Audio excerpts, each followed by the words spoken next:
I ascend to the throne of God with arcane magic. This video is purely for entertainment and does not infringe on copyrights or laws. The rights to the novel and image belong to the original author. We do not claim ownership. Don't like waiting and want to listen to this fanfic in full now? Subscribe to our Patreon, where you'll find the best fanfics. Chapter 201, Styx Memory Stealer. Hearing Lisi's doubts, Yeo Crossing was stunned. What should he do? Should he say that he got the information from the player forum on the player forum? Just when Yeo Crossing was stunned, Wusheng had already bowed slightly and said to Lisi, "Respected Lord Marquis Kane, hello. My name is Wusheng, an intelligence dealer. I know that you were canonized as a Marquis by His Majesty the King at the Sacrifice Festival not long ago. I have seen your portrait, so I recognized you."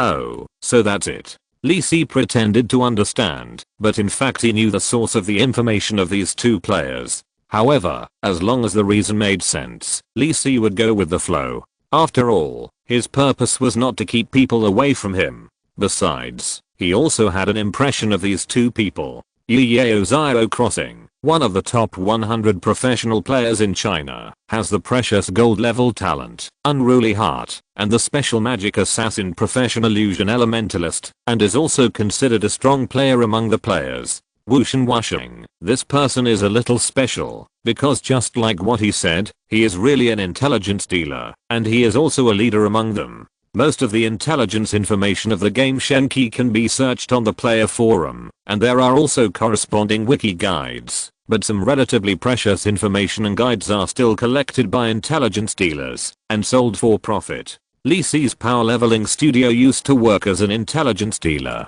I didn't expect to meet two people with potential in this Kuka city, which can be regarded as a gain. Lisi didn't think that the strong players among the players could play a big role in him. One step faster, one step faster. Lisi has the confidence to leave all the players far behind and break through the bottleneck of the future legend. But for Lisi, these star players are more important for their influence and leadership among ordinary players. I'm the boss of these star players, and star players are the idols of ordinary players. Rounding off, I can catch all the top and middle level players who are keen on game competition.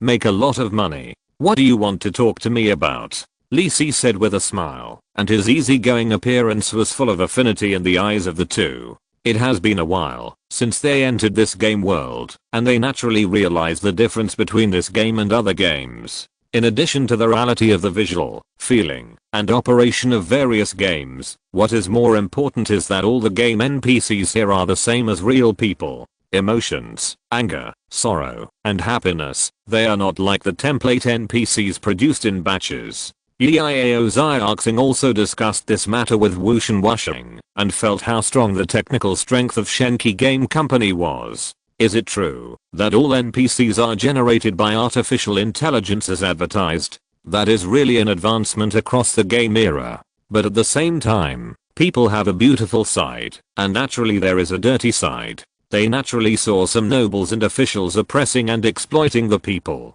There are naturally many related posts on the player forum. As players who can quickly break through to the professional level, they will naturally not be affected too much. The players' views on good and evil have naturally been formed and will not change because of this, but they also let them realize the difficulties of the people living at the bottom of this world in the corruption and degeneration of the nobles. The more this is the case in the border areas of the kingdom. Compared with him, the Marquis Kane in front of him is indeed extraordinary. Perhaps this is a style of the real great nobles in this world? Dear Marquis, I have long heard of the White Dove Chamber of Commerce you founded. My friend and I would like to have this opportunity to join your team. Wusheng carefully organized his words and poked Yeo Crossing with his arm. Yeo Crossing also understood and nodded to indicate that he was the same. I think you two should also be professionals, so the White Dove Chamber of Commerce will naturally welcome you. Lisi nodded and said with a smile, a mage and an assassin, both are talented, but, hearing the hesitation in Lisi's words, Wusheng's brain turned quickly. Is there any pre-task? Yes, after all, it is not in Kangwang City, so it may be a little difficult. It's a pity that my subordinates are not here, but it should be no problem for Yuyeo Zero Crossing and I after all. They are now considered high-level players. Although they were not born in Kangwang City, the speed of their strength improvement has not fallen behind too much. While the two were waiting for the next words, they heard Lee Si hesitantly say, "Just now, I saw this person." Lee Si looked at Wu Shi and Wu Sheng, and a trace of embarrassment appeared on his handsome face. He said, "Just now you were dancing a striptease?" Wu Shi and Wu Sheng was a little dumbfounded. He really didn't expect to get stuck on this. What should he do? Yuyeo Zero Crossing, who was standing next to him, reacted faster. He held back his smile and quickly added, "My friend has a special hobby. He will pay attention to it in the future." Lee Si looked very hesitant, but still said, "Since you two want to join the White Dove Chamber of Commerce so much, you are welcome to join. This is a badge of the Chamber of Commerce." Lee Si handed 2 badges with white dove patterns to the two. The two took the badges, and the system also prompted them to successfully join the new force, White Dove Chamber of Commerce. Just when the two were happy, they heard Lee Si's voice again. "The Chamber of Commerce is still in the development stage. I hope you two can contribute your own strength. As for those actions just now, it's better to do less." In Wu Shi and Wu Sheng's ears, it was almost like telling him not to do such embarrassing things in the future. You can afford it, but Beijing Chamber of Commerce can't. Wu Shi and Wu Sheng looked awkward. He was not afraid of being embarrassed, but he couldn't stand being mentioned by others all the time. If it weren't for Lee Si's serious face, he would have suspected that this NPC was deliberately ridiculing him. "I still carry some special goods with me now. You can take a look if you need them." Lee Si said so, and the two people's eyes lit up. "Here it comes. It's the secret store. God has mercy on me." Although Kuka City has a small number of mercenaries, the mission rewards are not bad. They also have some savings, but there are almost no channels to buy magic props. Now they finally have a chance. The two excitedly looked at the secret store interface that appeared in front of them, and soon their faces were a little distorted. Advanced Directional Space Teleportation Magic Array Gold. Golden Lion Potion Gold. Magic Soldier Construct Purple. A dazzling array of goods were placed in front of the two people, and they drooled, but found that they could not afford any of them. Advanced Directional Space Teleportation Magic Array, Gold, is one of the top space teleportation arrays. In addition to the stable transmission process, it can also achieve cross-plane transmission, which is extremely precious. Golden Lion Potion, Gold, is a special magic potion specially developed by the royal family at a huge cost for Flame of Judgment. It can greatly improve the user's physical strength and endurance attribute points in a certain period of time, and greatly enhance the self-healing ability and physical recovery speed of injuries. The only flaw is that it has very high requirements for the user, at least the strength of the silver high level, and the strength or endurance attribute points must exceed 500 points. Magic Soldier Construct, Purple, is not as high ranking as the previous two, but it is no less precious. It is not without reason that the magic construct is nicknamed Gundam by players. As a special existence in the Mage School, the status of the magic construct is similar to that of the Summoning School. It is also controlled by the Mage. The magic construct is famous for its super high defense and tirelessness, and it is also relatively convenient to repair. The only drawback is that this thing is too expensive. Whether it is production, maintenance or magic drive, it is not something that ordinary mages can afford. It was not until the appearance of the floating city in the core of Mizora that the foundation for the large-scale use of magic constructs was provided. The construct in Lee Si's hand is Fran's experimental work, but it also has the strength of the initial gold level. However, Lee Si's magic power is not enough to control this magic construct to fight. Not to mention these few, even the cheapest, advanced recovery potion, light purple, costs 100 gold coins, which is not something they can afford. Lee Si's eyes were smiling. This is his purpose. He licked his face and moved the good stuff from his teacher. Even in the later versions, few players can take out so many gold coins alone, let alone them who have just reached bronze. However, this is the top magic product that appeared in front of the players, and it is to whet the appetite of the players and establish Lee Si's unique status. If you want good things, then join the White Dove Chamber of Commerce. Although Lee Si probably won't get this kind of good thing again, it's enough for him to maintain for a long time. When it's used up, Lee Si will probably have enough strength to make magic props of this level by himself. Pull the player's expectations to the top directly. Lee Si will be the top benchmark among players in the future. The two were somewhat helpless and could only choose to spend some experience to learn a few skills from Lee Si, and then left reluctantly. After the two left, Lee Si looked at the waiter standing aside and asked with a smile, "Did you hear it?" "I heard it. Please forgive my disrespect just now, Lord Marquis Kane." The middle-aged waiter's face turned pale, thinking of how he had just used well-known information to make money from this distinguished adult. He wanted to slap himself. If the waiter hadn't held the bar tightly with both hands, he would have sat on the ground. Who would have thought that a marquis would appear here? After all, players are different. Maybe they will be in awe of the superiors, but subconsciously they will naturally not feel afraid. The worst thing is death. What's the big deal about a game? But it's different for people living on this land. Just like the Viscount Kuka, no one in Kuka City dared to resist his existence, let alone face a marquis. However, the waiter did not doubt the authenticity of Lee Si's identity. At first, he did not notice that someone with such aristocratic temperament could only be a great nobleman. He was much better than the Viscount Kuka. "Don't be so nervous, I won't eat people." Lee Si glanced at the waiter.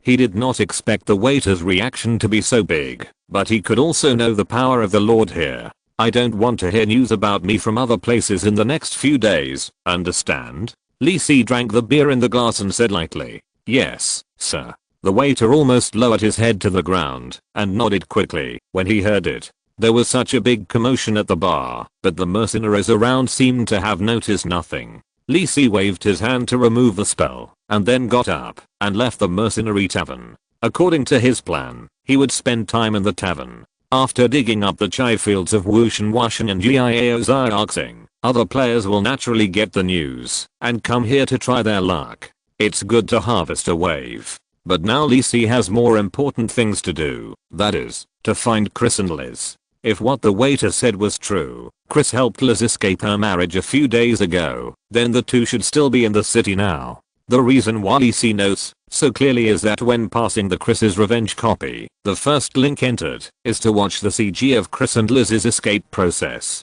In the CG, Chris and Liz hid in Kuka City for a week before continuing to flee to other places. It was also during the escape that Liz was injured and died. Lee Si was not interested in Liz and Chris, although these two were also beautiful women. Lee Si was more interested in the devil wringing Chris's hand. After Liz's death, Chris frantically pursued power in order to avenge Liz. It was during this process that Chris accidentally activated the bronze ring she had been wearing on her hand. A devil was released. Yes, a living devil, and it is not a ritual that descends, but a devil that exists in the world in its true form. The devil from the 9 Abyss Hell is not a good thing, but at that time, Chris had already disregarded everything for revenge. For power, she signed a contract with this devil, sold everything she had, and exchanged some power from the devil. But is it so simple to trade with the devil? These ruthless, despicable, and treacherous guys like to tamper with the contract and get what they want at a lower price. For example, Chris signed a contract with the devil to exchange power to kill Viscount Kuka, but as long as the offensive situation falls into a disadvantage, this devil will judge Chris's failure based on the tampered contract, directly kill Chris, and flee the scene. This is also the reason why the Chris's Revenge dungeon is more difficult. Chris's safety must be guaranteed, especially without the slightest disadvantage. However, what Lee Si wants is not to sign a contract with the devil in exchange for power. Just kidding. Lee Si doesn't even want the power from hell for free. What Lee Si wants is the devil itself. That was a very rare Stygian memory thief. Stygian memory thief is a riverside guardian of the Avernus River in the first layer of hell, and rarely appears in other places. As a high-level devil, the style of Stygian memory thief is different. Most of them are completely crazy and will frantically attack any creature that intends to cross the Styx. However, for Lee Si, the Stygian memory thief is a good treasure, because every Stygian memory thief has a drop of Styx essence in its body. Chapter 202, Unexpected Youth.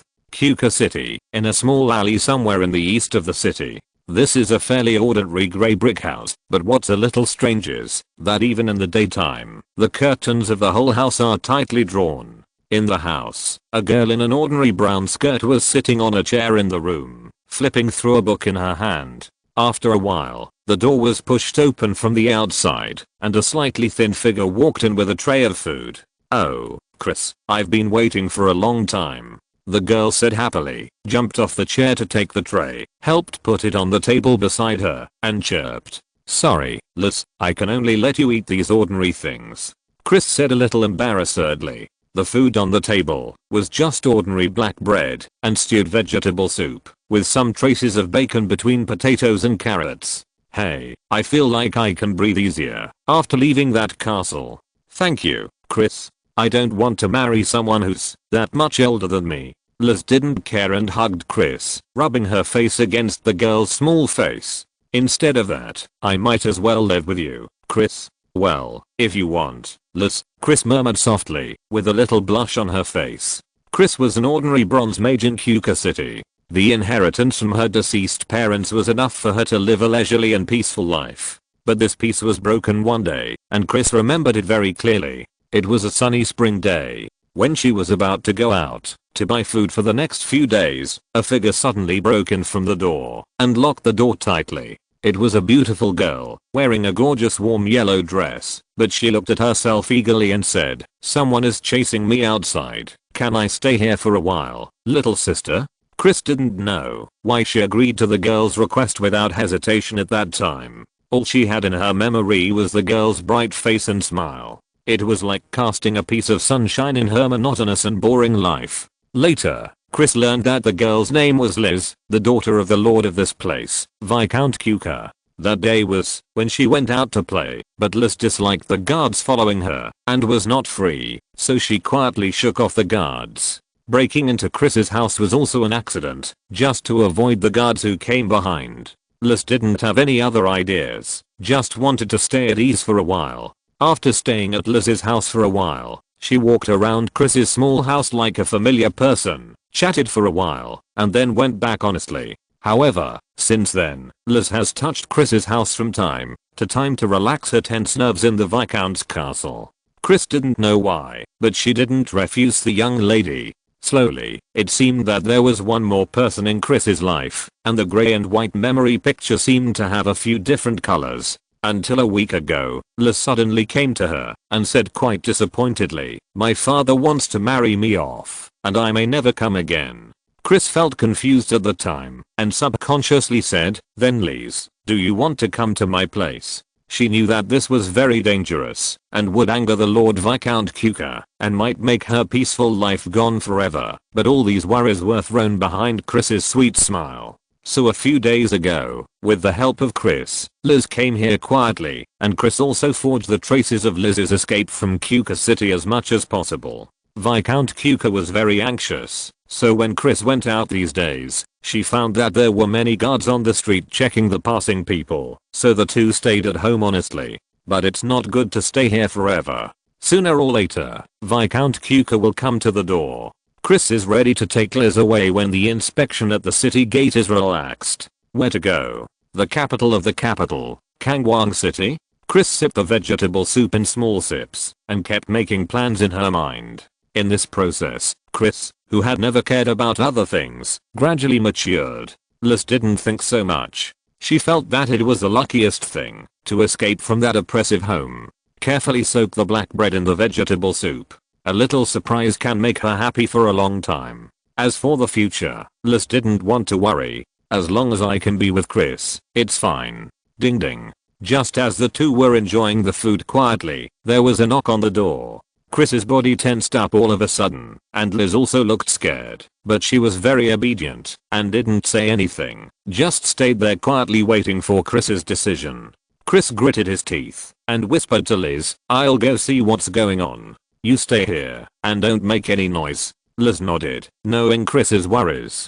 Chris didn't ask Liz to hide. If the person who came was really for Liz, hiding was meaningless. If the target was not Liz, Chris would not let the other party enter the house easily. Standing in front of the door, Chris took a deep breath to calm down, and then looked out through the small hole on the door. Chris breathed a sigh of relief. There were no guards, which was not the worst scenario she had imagined. Standing outside the door was a handsome young man, smiling as if he had noticed someone looking out through the small hole. "Who are you? What's the matter?" Chris did not open the door, but asked cautiously. "My name is Lee Si. I'm from Kangwon City. As for the purpose?" The young man smiled and said something that almost made Chris's heart stop beating. "To help you and Miss Liz." Chris's heartbeat seemed to stop for a moment. She didn't expect that Liz's name would be casually mentioned by this young man. The affirmative tone seemed to indicate that he knew everything. "What should I do? What should I do? Should I take Liz and run away now?" "No, it's too late. I will definitely be caught by the guards." Just when Chris's heart was in a mess, the young man's voice rang in her ears again. "Don't worry, I'm here to help you. Otherwise, I will go directly to find that Viscount Kuka." Chris calmed down a little. What the man who claimed to be Lee Si said did make sense. "I think it's better for me to go in and talk. It's too conspicuous here." And a ball of blue fire suddenly appeared in the young man's hand, burning quietly, reflecting on his face with a bit of evil and mystery. "I don't think this door can stop me." Bang. Pale Chris didn't hesitate and suddenly opened the door. If you're listening to this novel on a channel other than Fanfic World, it means they downloaded and uploaded it without effort. We cordially invite you to visit our channel, Mundo Fanfic Novelos. There you'll find the original version of this story and you can explore many other novels of various genres. We're waiting for you to immerse yourself in a world of incredible novels. Chapter 203 Prophet. Lee Si sat quietly beside the table and chair in the living room with his hands folded, without saying much. Opposite him were Liz, who was curiously looking at him, and Chris, who was secretly alert. After showing her strength a little, Chris immediately opened the door and invited Lee Si in. What Lee Si said was indeed very reasonable. He must have come with good intentions to find Chris and Liz directly, otherwise he could get a generous reward from Viscount Kuka just for the news about Liz. Moreover, Chris, as a bronze mage, knew very well that the dark blue fireball that appeared in Lee Si's hand just now gave her a very terrifying feeling.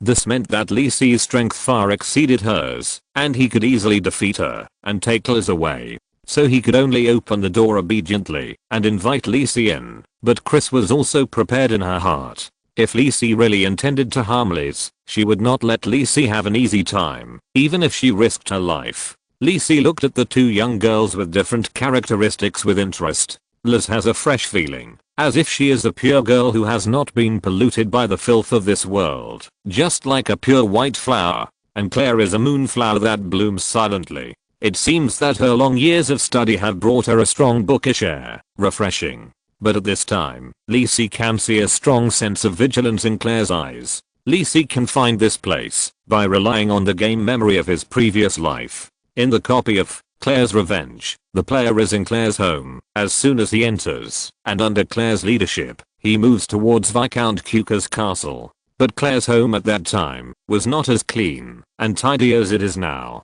It was covered with dust and cobwebs everywhere, and it had been abandoned for a long time. And in the CG of the copy, Claire's memories, players can also learn that when Liz ran away from her marriage, she had been staying in Claire's home. So, Lee Si found Claire's home by comparing his memory all the way. "So, what do you want to do?" Claire seemed unable to bear this weird atmosphere and broke the silence. "Didn't I say that? I'm here to help you." Lee Si spread his hands and said with a relaxed look. "So how do you want to help us?" Chris didn't trust Lee Si and asked immediately. There was no way. It was too outrageous. Chris and Liz were sure that they had never seen Lee Si before. They would definitely have an impression of this handsome young man with unique temperament. "Didn't Miss Liz run away from marriage?" Lee Si said with a smile, looking at Liz. "You will definitely be discovered if you stay here all the time. I'm here to help you escape." "Are you so kind?" Chris asked back. Although she didn't have much social experience, she would not trust a stranger so easily. "Of course, I also have my purpose." Lee Si nodded and turned his eyes to Chris. To be precise, he looked at the black metal ring Chris wore on her right hand. This ring seemed to be a bit old, and there was a faint trace of grey in the black color. The complicated patterns on the ring seemed to indicate that it was not an ordinary item. As a reward for taking you away, I want to get the ring in your hand. Chris also noticed Lisey's gaze and raised her hand to take a look. This is a ring that Chris inherited from her family, and it is stored together with the family's magic books. Chris also wears it on her hand because it makes it easier to calm down. Chris doesn't think this ring is precious. Unexpectedly, this ring will make this mysterious man come to her door. The most important thing is how this person who claims to be Lisey knows all these things. Not only does he know that Liz ran away from her marriage, but he also knows that she has such a ring in her hand. If the reward is this ring, Chris doesn't care. No matter how precious this ring is, it is of no use to her. However, Chris doesn't want to agree to Lisey just like that. At least, she has to ask things clearly. If you want the ring, no problem. But how do you know so many things? Chris stared at Lisey closely, wanting to get the answer from him. Lisey leaned back on the chair, smiled and looked at Chris and said, "Girl, do you believe in prophecy?" Chris didn't react and looked at Lisey blankly. "In short, you know about prophet and seer," Lisey continued. Liz listened curiously on the side, and Chris nodded. She had mentioned it in the magic book, handed down from her family, but there was not much relevant information. In fact, the profession of prophet is very special. It is famous for using prophecy spells, such as detect magic and modify luck. But if we really want to predict the future, the prophet is better. I'm a prophet. I know the situation of the two of you through prophecy, and I feel that I need the ring in your hand. I will take you out of danger, and you give me the ring. It's fair," Lisey said with a smile. Disguising as a prophet was what he had planned before. If he encountered a similar situation during his training outside, he could disguise himself as a prophet to conceal his prophetic ability. Besides, it is difficult for a prophet to be exposed. Compared with the prophet is more like a charlatan, sometimes effective and sometimes not. The ability to predict cannot be trained and can only rely on talent. Outsiders have no idea which of their words are true. This situation is actually a better cover-up for Lisey's ability. Chris was a little skeptical, but this could barely explain her doubts. "Then what are you going to do?" Chris asked. "If you have to take a big risk, you might as well continue to hide at home." Liz didn't say anything, leaving everything to Chris to decide. She believed that Chris would not harm her. "Trust me, I have predicted the best way to leave here," Lisey said mysteriously, continuing to fool Chris and Liz. "I didn't expect that pretending to be a charlatan is quite addictive." Viscount Cuca's castle. Waste. The middle-aged man cursed and smashed the wine glass in his hand to the ground. The captain of the guard standing in front of him couldn't even raise his head and could only silently accept the blame. The person who was venting his anger was Viscount Cuca. Liz's escape from marriage 2 days ago made him lose face. At the wedding, the invited nobles all looked at his excitement with a half smile. On the other side, Count Solo looked even more embarrassed and almost threatened him. But Viscount Cuca also knew that if he didn't find Liz back quickly, Count Solo would not let him have an easy time. That was a noble whose family power was far superior to his. "My lord, please rest assured." At this time, the butler standing aside said respectfully, "We have sent someone to ask the mage who masters a searching spell. I believe there will be news soon." Searching spell is one of the low-level prophecy spells. If it is used to find an ordinary person whose strength is far below the user, it is still very reliable, but there are not many mages who master this spell. After all, it is also a prophecy spell that few people master, and only Count Solo has a silver mage who masters this spell. "Hurry up," Viscount Cuca said impatiently, his face gloomy. Now his only hope is that Liz didn't run away with another man, then everything will be over. Chapter 204 Goodbye, Cage. Cuca City, at Chris's home. If it's just this ring, there's no problem. Chris looked down at the black ring on her hand without much hesitation. Although it was passed down from the family, it didn't help Chris's current situation. Maybe there was some secret hidden in it, but the more important thing now was to take Liz away from Cuca City safely. "I still want to ask, how are you going to take the two of us away?" Chris stared into Liz's eyes and asked. After all, Liz was just an ordinary person. If she encountered danger during the process of leaving, She would not be able to protect herself. I came with the feast caravan. I can take you to the caravan. After all, it's the feast caravan, and the Viscount Kuka can't stop it at will, Lys said with a smile. It was not a big deal for him to take 2 people away. Even if the Viscount Kuka chased after him, what could he do? The caravan of the Feast Chamber of Commerce? Chris naturally knew the name of the first chamber of commerce in the kingdom. After all, the Feast royal family was standing behind it.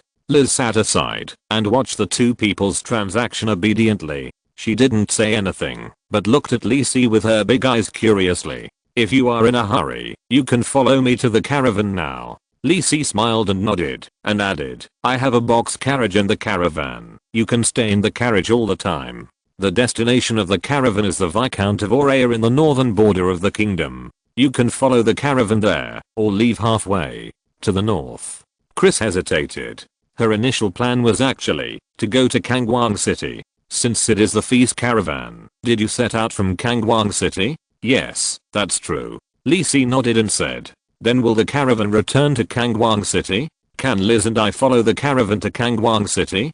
Chris asked immediately. I can pay for it. It should be no problem. Lisi touched his chin. At worst, he would not enter Kuka City on the way back. It was just a matter of a word for him to ask Luokui, the manager of the caravan, to take care of the 2 people. Lisi would not follow the caravan all the time, as he still had many things to do. That's it. Chris made a decision immediately. After all, she was not sure that she could protect Lise by relying on her own strength. What's more, she had a vague ominous premonition that if she delayed in Kuka City any longer, something bad might happen. She had just seen Lisi's strength, not to mention that he might have the special identity of a prophet. Moreover, even though Chris had not come into contact with many people, she could still realize that Lisi's identity was extraordinary. When he mentioned Viscount Kuka, he did not show any respect or annoyance at all, as if the lord of this place was not something worth caring about to him.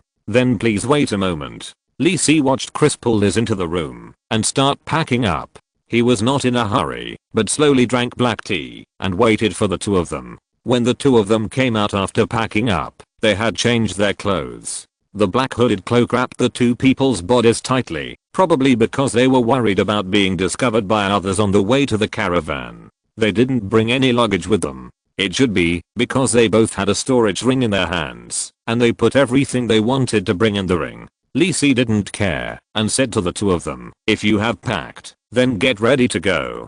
Chris took a final look at the small house where she had lived since she was a child and locked the door without much hesitation. Let's go. Chris said so, and Liz stretched out her white and tender little hand from her cloak, held Chris's hand, and squeezed it slightly to comfort her. Lisi pretended not to see the intimate little movements between the girls, although he had long known about the relationship between the 2. Taking out the staff, Lisi mobilized his magic power. The 4th ring spell, Advanced Invisibility. This is a higher level spell of the 3rd ring spell, Invisibility, with a better invisibility effect and more difficult to be detected by others. Lisi cast it twice and put Advanced Invisibility on Liz and Chris. There was no way Group Invisibility was a 7th ring spell, and Lisi couldn't master it now. Just follow me, go to the carriage, no one will notice, Lisi said to the back. As a spell user, he could still detect the location of the 2. It was the first time for Liz to enter the invisible state. She was a little flustered at first, but Chris held her hand tightly and made her feel at ease. Yeah. This was the first time Lisi heard Liz speak, and her voice was pleasant and playful. Lisi nodded and walked towards the hotel, where the caravan was. Passing through the streets of Kuka City, Chris and Liz, who were a little nervous at first, gradually felt relieved when they found that the people around them did not notice them. This novel feeling seemed to be quite good. Lisi did not care. After making sure that the 2 were following closely behind him, he walked directly to the destination. Lisi's luxurious carriage was parked in the backyard of the hotel. Many people in the caravan were drinking and chatting on the 1st floor of the hotel. Seeing Lisi coming back, they greeted him. Lisi also responded with a smile, but he did not stop and walked directly into the backyard of the hotel. Li Si opened the door of the carriage and closed the door only after making sure that Liz and Chris were on board. He cancelled the invisibility spell on the two people and the two figures appeared in the carriage again. This is it. You two can rest in the carriage. I will have people deliver food regularly. The caravan will set off tomorrow. Don't get off the carriage before leaving Kuka City. Wait until you leave. Li Si took away all the personal belongings in the carriage and told the two people, "Okay." Chris nodded, took the black ring from her hand and handed it to Li Si. "Thank you very much for your help. I will give this ring to you first." Li Si did not hesitate to take the ring from Chris and put it in his right hand to play with it. "We haven't left Kuka City yet. Aren't you afraid that I will regret it?" Li Si looked at Chris and said with a smile, "You won't." Liz on the side suddenly said with a serious face, "Ha." Li Si didn't say anything else, waved his hand, and got off the car and left. After Li Si left, Chris took out new bedding from her storage ring and spread it out, while saying to Liz, "Why do you suddenly trust this Li Si? I'm a little surprised. Are you jealous?" Li Si was gone, and Liz didn't continue to pretend, but squinted her eyes and smiled at Chris. It's not that the girl is very cunning, but she is used to hiding her true self in front of those family members and nobles. No way. Chris blushed, but pretended not to care. Liz didn't continue to ask, took off her black hood, and continued, "It's just some guesses. The teacher my father hired before taught similar knowledge, which is the emblem on this carriage." Emblem? Chris didn't pay attention. After all, to her, the emblems of the nobles were just some beautiful patterns, not as interesting as the knowledge in the magic book. Yeah, that bloody sword emblem should be the symbol of the royal family of Feast. And I also took a look when I came here. This carriage should be the most luxurious carriage in the caravan. Mr. Li Si should be of high status. Liz speculated, lying on the soft bed that Chris had just laid, shaking her white and tender legs. It's better this way. Chris didn't care. For her, Li Si's status as a silver level mage and prophet made her more concerned.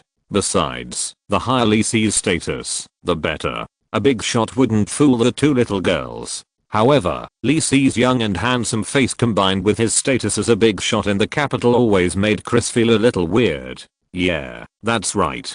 Liz also felt so, and she didn't feel any bad intentions from Li Si. Unlike that fiancé, when they first met, his eyes seemed to want to eat Liz up, which made her a little creepy. Take a break. Chris simply tidied up the carriage and said to Liz, "Claire too. We are going to sleep together tonight." Liz looked at Claire, hugged the quilt, and said with a smile, "Ah, don't make a fuss. It's not good if others notice it." After leaving the carriage, Liz had nothing else to do. There was no rush for the ring, and he would talk about it after leaving Kuka City. After all, summoning a demon in the city is not a trivial matter, so it's better to find a deserted place in the wild before doing it. As for Liz and Claire in the carriage, Liz was not worried. When leaving, Liz had already set up a small ban on the carriage, which was not very useful. It would only remind Liz himself when an outsider entered. Viscount Kuka was just an ordinary Viscount Lord, with only a few silver level combat forces around him at most, and he was not a threat to Liz at all, let alone Viscount Kuka. Liz was not worried about the so-called Earl Solo coming. There was no other reason. It could only be said that the wool he got from Flame of Judgment was too rich. Not to mention, with Li Si's current strength and accumulation, he didn't think there were many people of the same level who could be his opponents. After a simple stroll in the city, Li Si returned to the mercenary bar. I think that Wu Sha and Wu Sheng should have spread the news of his appearance in Kuka City. Li Si clicked on the player forum and saw the post about himself in the real-time hot posts. Wu Sha and Wu Sheng professionally posted the screenshots of Li Si in the mercenary bar and him joining the White Dove Chamber of Commerce. Shock. Li Si, who just became a marquis, is here now.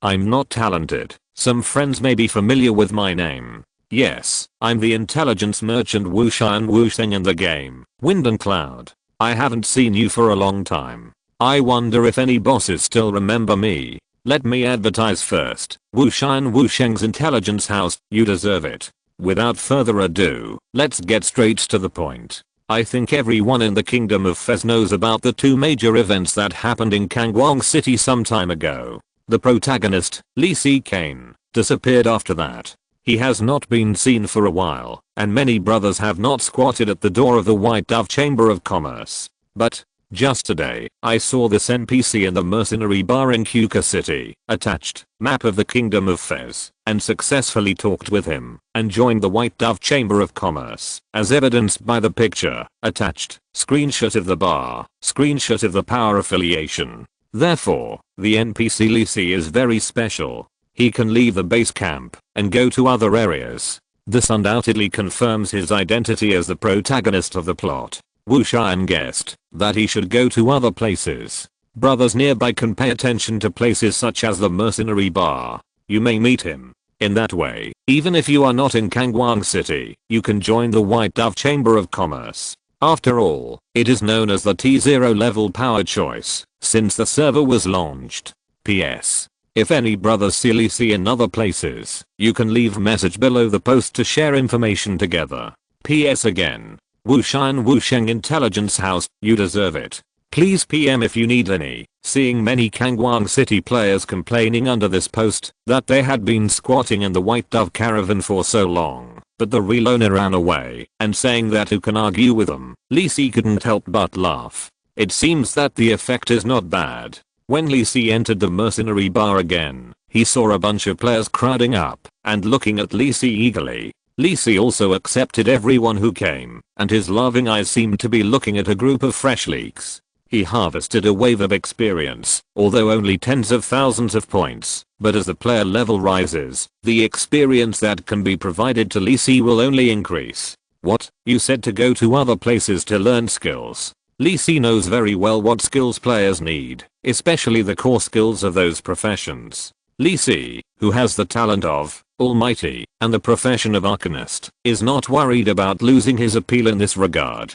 Bronze, silver, gold and even legendary skills. After being taught by Flame of Judgment, at least the accumulation of mages is not inferior to any force. What's more, Lee still has the trump card of exclusive Arcane. Lee did not return to the hotel that day, but stayed in the mercenary tavern for a night, happily harvesting the leaks that took the initiative to run over. The next morning, after a day of rest and replenishing supplies, the Fez caravan continued to head towards the north. When passing by the Kuka gate, the city guards did not dare to come forward to check. As the private property of the Fez royal family, the caravan of the Fez Chamber of Commerce has quite high privileges in the kingdom, one of which is that it does not need to pay the city gate fee. The city guards did not dare to stop the caravan for inspection. Anyway, there was no money to be made, so it was better to have less trouble than more. Feeling the gentle shaking of the carriage, Liz carefully lifted the curtain and looked at the dark grey city wall that was getting farther and farther behind the caravan. Finally left this small town where she had lived for more than 10 years. Liz did not have the slightest nostalgia and even felt that her breathing was a little easier, just like a canary finally leaving the birdcage and flying in the sky. Even if there are storms ahead, what does it matter? Since she dared to give up the noble's generous life and choose freedom, she would not regret it. Farewell, Cage. Chapter 205. The Styx memory stealer appears. In the caravan, on the cart of the White Wolf mercenary group, Lee was lying on the luggage, and the mercenary group stayed behind carefully driving the horses to reduce some bumps. Since Liz and Chris were in his car, he could only come here to rest. When he set out in the morning, he went to the carriage to check, and found that Liz and Chris were fine. He ordered the groom to put 2 portions of food in front of the carriage on time every day. The groom arranged by the caravan nodded repeatedly, and did not ask the reason very sensibly. It has been half a day since we left Kuka City. If there is no accident, Viscount Kuka should not come again. Lee raised his hand and observed the black ring in his hand in the sun. The black luster flowed, and there seemed to be grey air currents that were difficult to distinguish with the naked eye flashing from time to time. The information of this ring has long been displayed in Lee's system panel. You get Magic Sealing Ring, Accessory, Magic Sealing Ring, Introduction. This ring looks ordinary in appearance, but it seems to hide some special secrets. Equipment effect 1, charm attribute plus 20. Equipment effect 2, abnormal mental state resistance plus 10%. As a silver level equipment, the effect of this magic sealing ring is relatively ordinary. But after all, it is an ornamental equipment, and it can also be used by ordinary players. However, Lee Sin notes that this is all disguise. The real secret of this ring is the Styx memory stealer sealed in it. In the previous game copy, if the player helps Chris to complete revenge in the settlement CG, the player can understand how Chris signed a contract with the Styx memory stealer and came to this situation step by step. In the end, the player will get the damaged magic sealing ring given by Chris, but this equipment has been damaged by the Styx memory stealer and has no effect.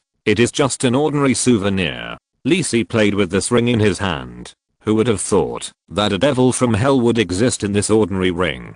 I don't know who did it. It can't be an elder of Chris's family. Lee Sin looked at the sky. Half a day had passed since he left Kuka City in the morning. It should be about time. Lee Sin stood up and jumped off the carriage. He said hello to the mercenaries and ran to the left of the caravan. Find a quiet place. Lee Sin is ready to study the ring further. Away from the detection range of the caravan guards and mercenaries, Lee Sin stood under a small hill. The messy gravel and overgrown weeds around him proved that few people passed by here. After making arrangements around him, Lee Sin threw the demon sealing ring in his hand on the ground in front of him, ready to unlock the seal. In her previous life, after Liz's death, Chris was in extreme sadness and anger. It was this mood that was about to collapse that awakened the sealed Styx memory stealer, who appeared and made a deal with Chris. Chris gained power from the Styx memory stealer and was promoted to the silver rank. The Stygian memory stealer also relied on the help of Chris to break the seal of the magic ring and obtained Chris's soul.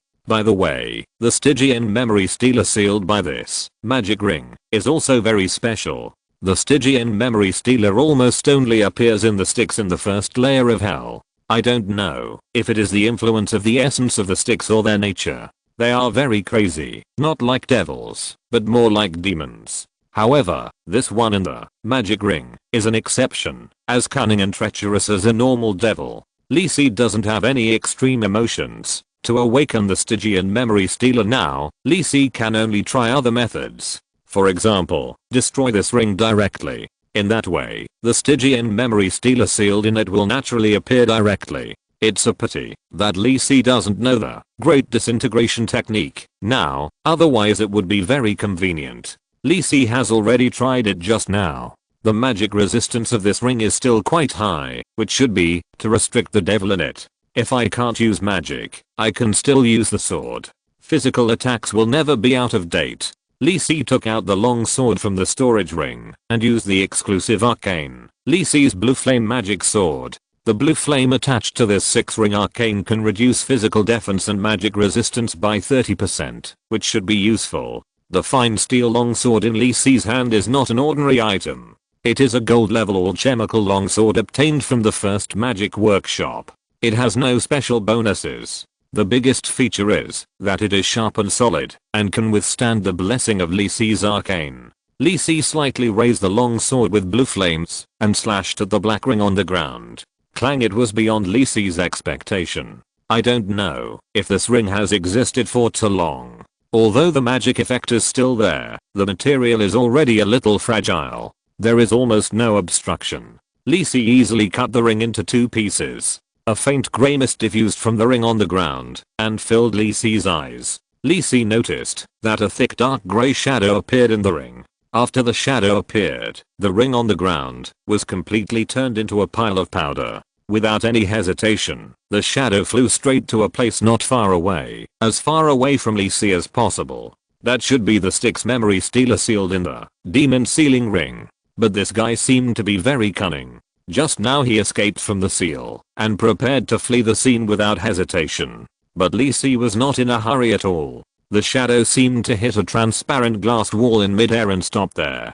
Don't think about escaping. I have set up a magic circle ban in this place. Lee Sin stood in place, looking at the shadow calmly and said. The shadow shook in midair, and suddenly the grey mist that permeated the space condensed on it. As the grey mist continued to flow in and absorb, the shadow gradually revealed its true appearance. A nearly 3-meter tall figure appeared in front of Lee Si. His skin was almost transparent blue, and the bright red blood surging in the thick blood vessels could be clearly seen under his skin. He had a strong body and thick arms. His big mouth full of sharp teeth and 2 thick horns extending from both sides of his forehead showed his devilish identity. His palms had hooked claws, and a pair of huge bat-like wings grew on his sturdy back.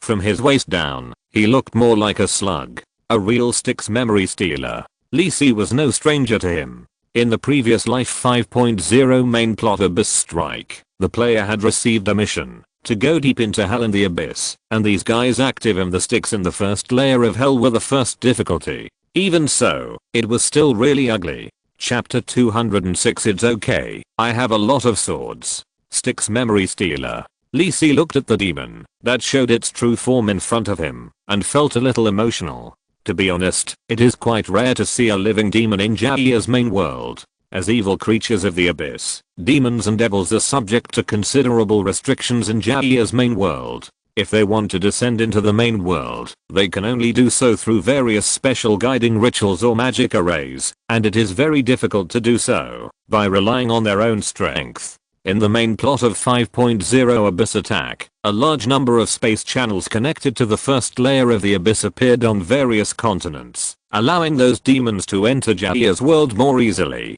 Flapping its wings, the Styx memory stealer looked cautiously at Lee Si who was standing not far away. As a rare Styx memory stealer who was not crazy, he had no time to experience the joy of escaping from the predicament, and he felt the solemn atmosphere at the scene. The magic arrays arranged in advance around him were obviously humans who took the initiative to help him escape from the predicament. He did not believe that anyone would take the initiative to help him escape from the predicament. And looking at the appearance of this human, it seemed that he was very clear about his situation. All this made him very uneasy. After a moment of silence, the Styx memory stealer said in a hoarse voice, "Human, since you helped me to unlock the seal, what do you want from me?" After finally gaining wisdom and escaping from the dead seal, Samus cherished his life very much and tried to leave the trap set in advance. Lee Si was not surprised. After all, the devil was such a creature. Even if the Styx memory stealer was a gold level strength before being sealed, as long as Lee Si was stronger than him now, the devil would never take the initiative to attack. If it was a demon, it would not be certain. "What can you give me?" Lee Si asked curiously. "The great devil Lord Suzmu will give you the opportunity to break through to the gold level and give you eternal life." The Styx memory stealer Suzmu instinctively began to fool around. I'm not interested in those." Lee Si shook his head and said with a smile, "Besides, I'm too lazy to tell what you did in the contract.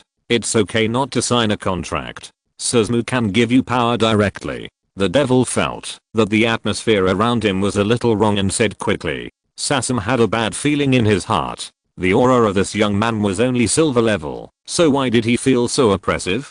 It shouldn't be. Although his strength has dropped to gold due to the long-term seal, it shouldn't be a problem to deal with a silver beginner. No need to say. Lee Si estimated that this Styx memory stealer who called himself Sasam should really have nothing useful on him, and he was too lazy to waste his words. "I just want that drop of Styx essence in your body. What do you think?" Sasam's face changed. This human actually knew such a secret. But the Styx essence is the source of his power. This human wants him to die. I can give it to you, but... Before he finished speaking, Sasam's body rushed straight towards the restriction of the magic circle, trying to break through the seemingly thin defense. Lee Si's attention was naturally on this devil, but he didn't take action immediately. Just kidding. Although it was just a casual work of Judgment Flame, it was not something that this devil could break through, even if his strength did not decrease. Sasam's body hit the restriction hard, but the seemingly fragile transparent wall firmly blocked the devil's body in place. The huge impact even caused scars on Sasam's light blue body, and drops of bright red blood dripped onto the ground. What made him even more desperate was that the restriction seemed to be unaffected and unshaken under his impact. Sasam turned around, no longer pretending, baring his fangs, and said to Lee Si viciously, "Damn reptile, you are offending the great Lord Sasam. Prepare to bear my wrath." Ignoring the devil's cowardly intimidation, Li Si raised the long sword in his hand. His left hand gently brushed the blade, and a faint blue flame ignited on the long sword. Twisting his neck, Li Si rushed towards Sasam with the sword. He did not use any spells, but decided to beat the devil himself, which was also a good way to exercise his body. The Styx memory stealer Sasam was a little unprepared. He felt a strong breath of magic element from Li Si, and this human should be a spellcaster. What? Are you going to fight him in close combat? Sasmu was a little delighted. This was exactly what he was good at. Unlike other demons, the Stygian memory thief did not like to use spell-like abilities, but was better at killing enemies through physical combat. Especially his huge feet, which were like snails and slugs, could tightly cling to the opponent's body and bite and absorb the opponent's blood and memory through the tentacles. This was also the origin of their names. The only pity was that he was not by the Styx now, otherwise it would be easier to drag the enemy into the Styx. Seeing Li Si's long sword stabbing straight at him, Sasmu did not dodge, but took the initiative to meet it. The sharp sword tip pierced Sasmu's skin without any obstruction, and penetrated his strong muscles fiercely. Bright red blood splashed, and the dark blue flame began to spread to Sasmu's wound. Sasam groaned. He didn't expect that Li Si's attack could break through his proud body so easily, especially the blue flame, which burned his flesh and blood, causing him great pain. However, Sasam's goal was achieved. In order to get close to Li Si, he took the initiative to accept Li Si's sword. Tightening his muscles and tightly locking the long sword in Li Si's hand, Sasam's lower body and feet suddenly wrapped around Li Si. He had killed countless devils and demons in this way. As long as they were entangled by his foot suction cups, even if they were stronger than him, it would be useless. Looking at this sudden attack, Li Si was not surprised. Although this was the first time he faced the Styx memory stealer in his life, he had a lot of experience in fighting in his previous life. I'm an old hand against you. Without any reluctance, Li Si let go of the long sword and jumped back to avoid Sasam's attack. After obtaining the assassin professional expertise, his speed also increased, and he was not much worse than hunters and assassins of the same level. Sasmu was a little surprised, but not too frustrated. What if he reacted and dodged his attack? How can you fight the great Lord Sasmu without the weapon in your hand? When Sasmu felt that he was fine again and was about to taunt him, he saw Li Si take out another similar long sword from the ring.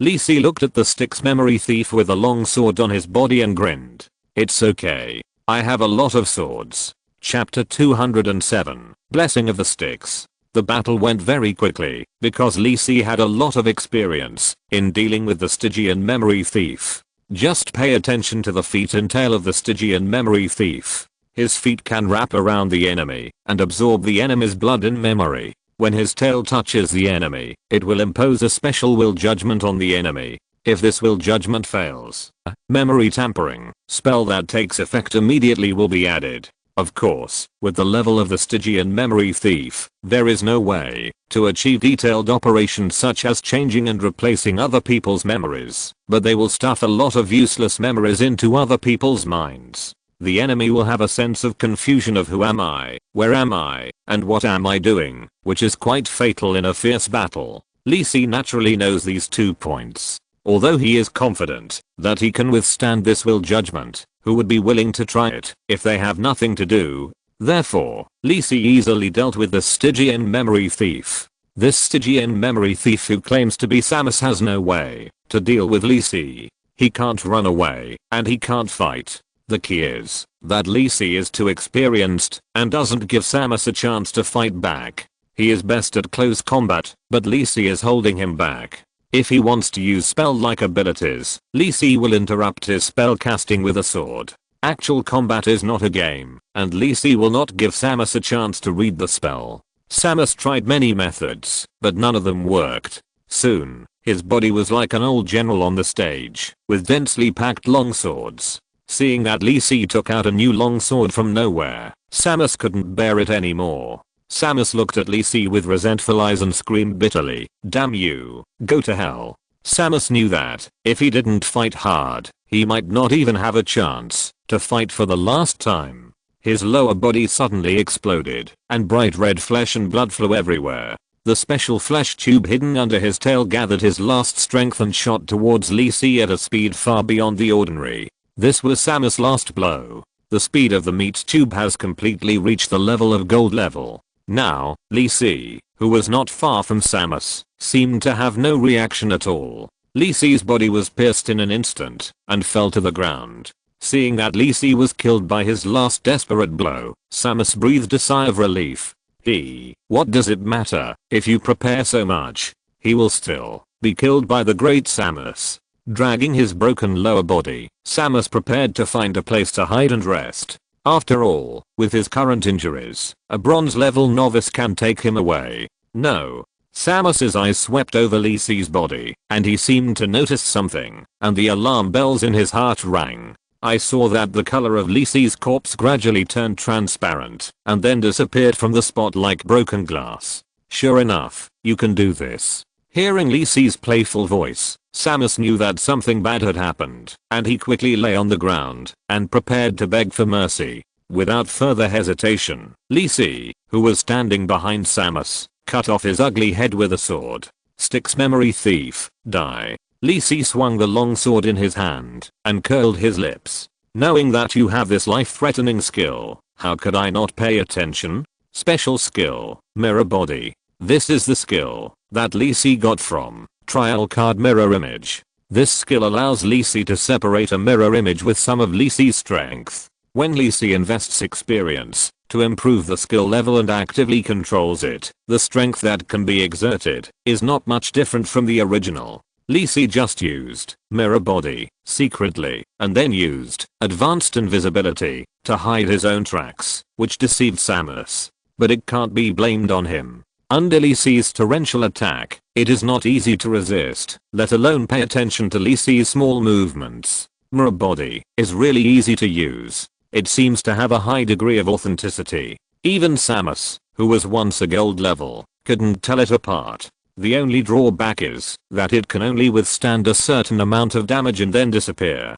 Retracting his thoughts, Lee Si pulled out the densely packed long swords inserted into Samus' body, wiped off the blood, and took back the storage ring. The blood of the Stygian memory stealer is still corrosive to a certain extent, so it must be removed in time. Otherwise, even if the long sword is strong, it will not last long. Lee Si split the head of the Stygian memory stealer with the sword, and held back his nausea, and reached in to explore. Soon, Lee Si found a hard object from the sticky brain. He took it in his hand, and wiped off the mucus, and a dark grey round bead appeared in Lee Si's hand.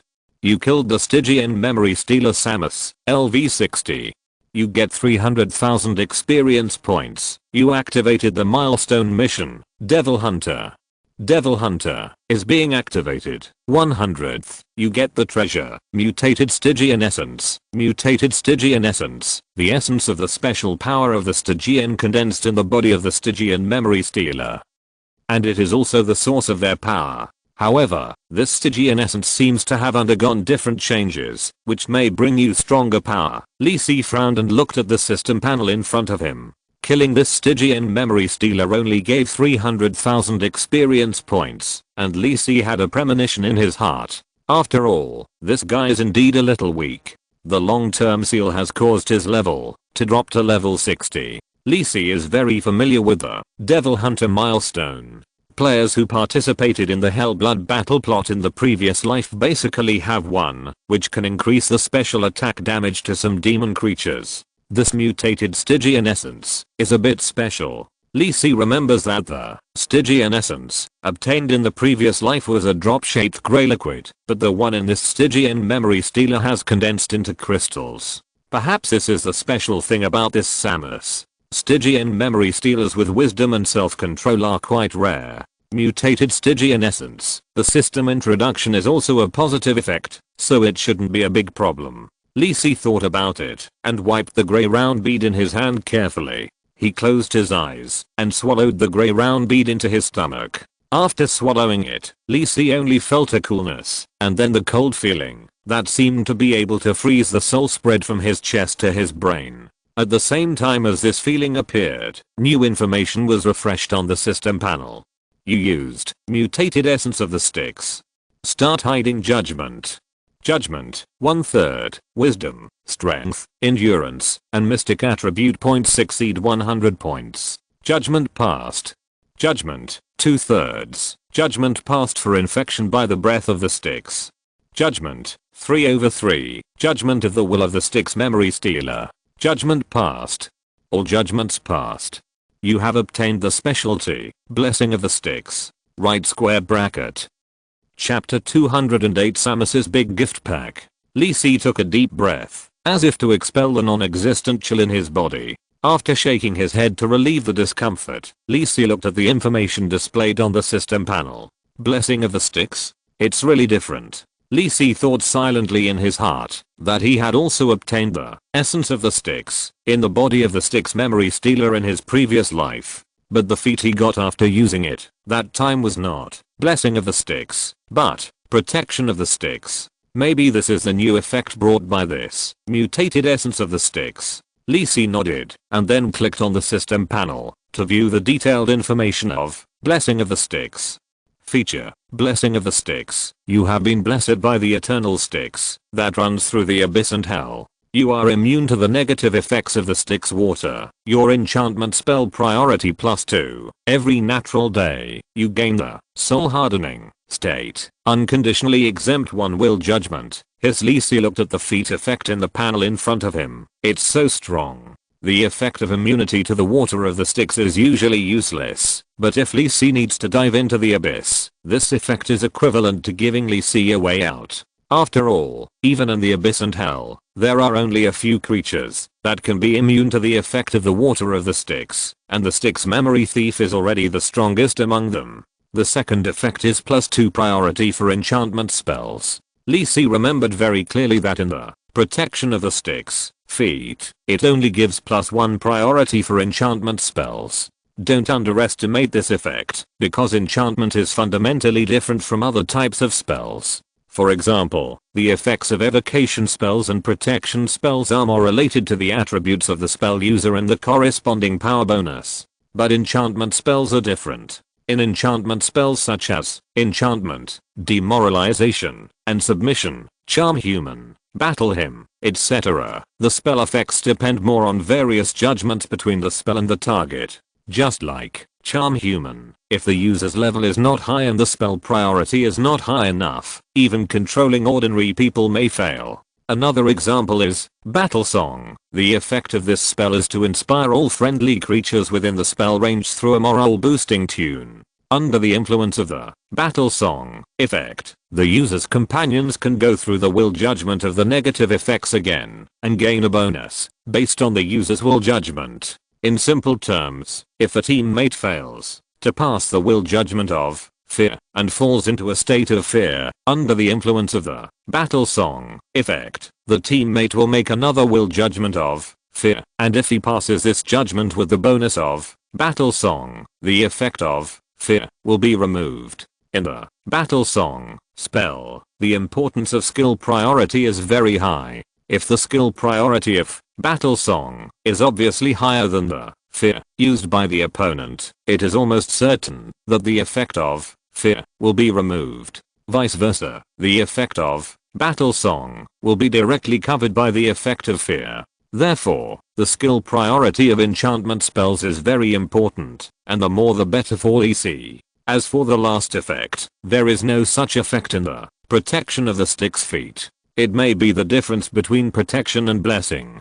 Soul hardening state, updated every 24 hours, can unconditionally exempt 1 will judgment. It is a very powerful effect. The most important thing is the word unconditional, which means that the upper limit of this skill is very high. Of course, the greater significance of the soul hardening state is not in battle. Although the effect of immunity to will judgment is very strong, Lee Si also has many related feats and skills. In battle, Lee Si will naturally add various buff spells to himself, which can greatly improve the effect of his own will judgment. This effect is more like putting on a layer of underwear for Lee Si. It can unconditionally guarantee an exemption from will judgment, and it is a passive effect, which does not require Lee Si to use it actively. In other words, when Lee Si faces a sneak attack or an emergency, he can block an attack on the will and soul level in advance. Lee Si is destined not to hide in a safe place forever, so this effect can provide a layer of protection for Lee Si's adventure.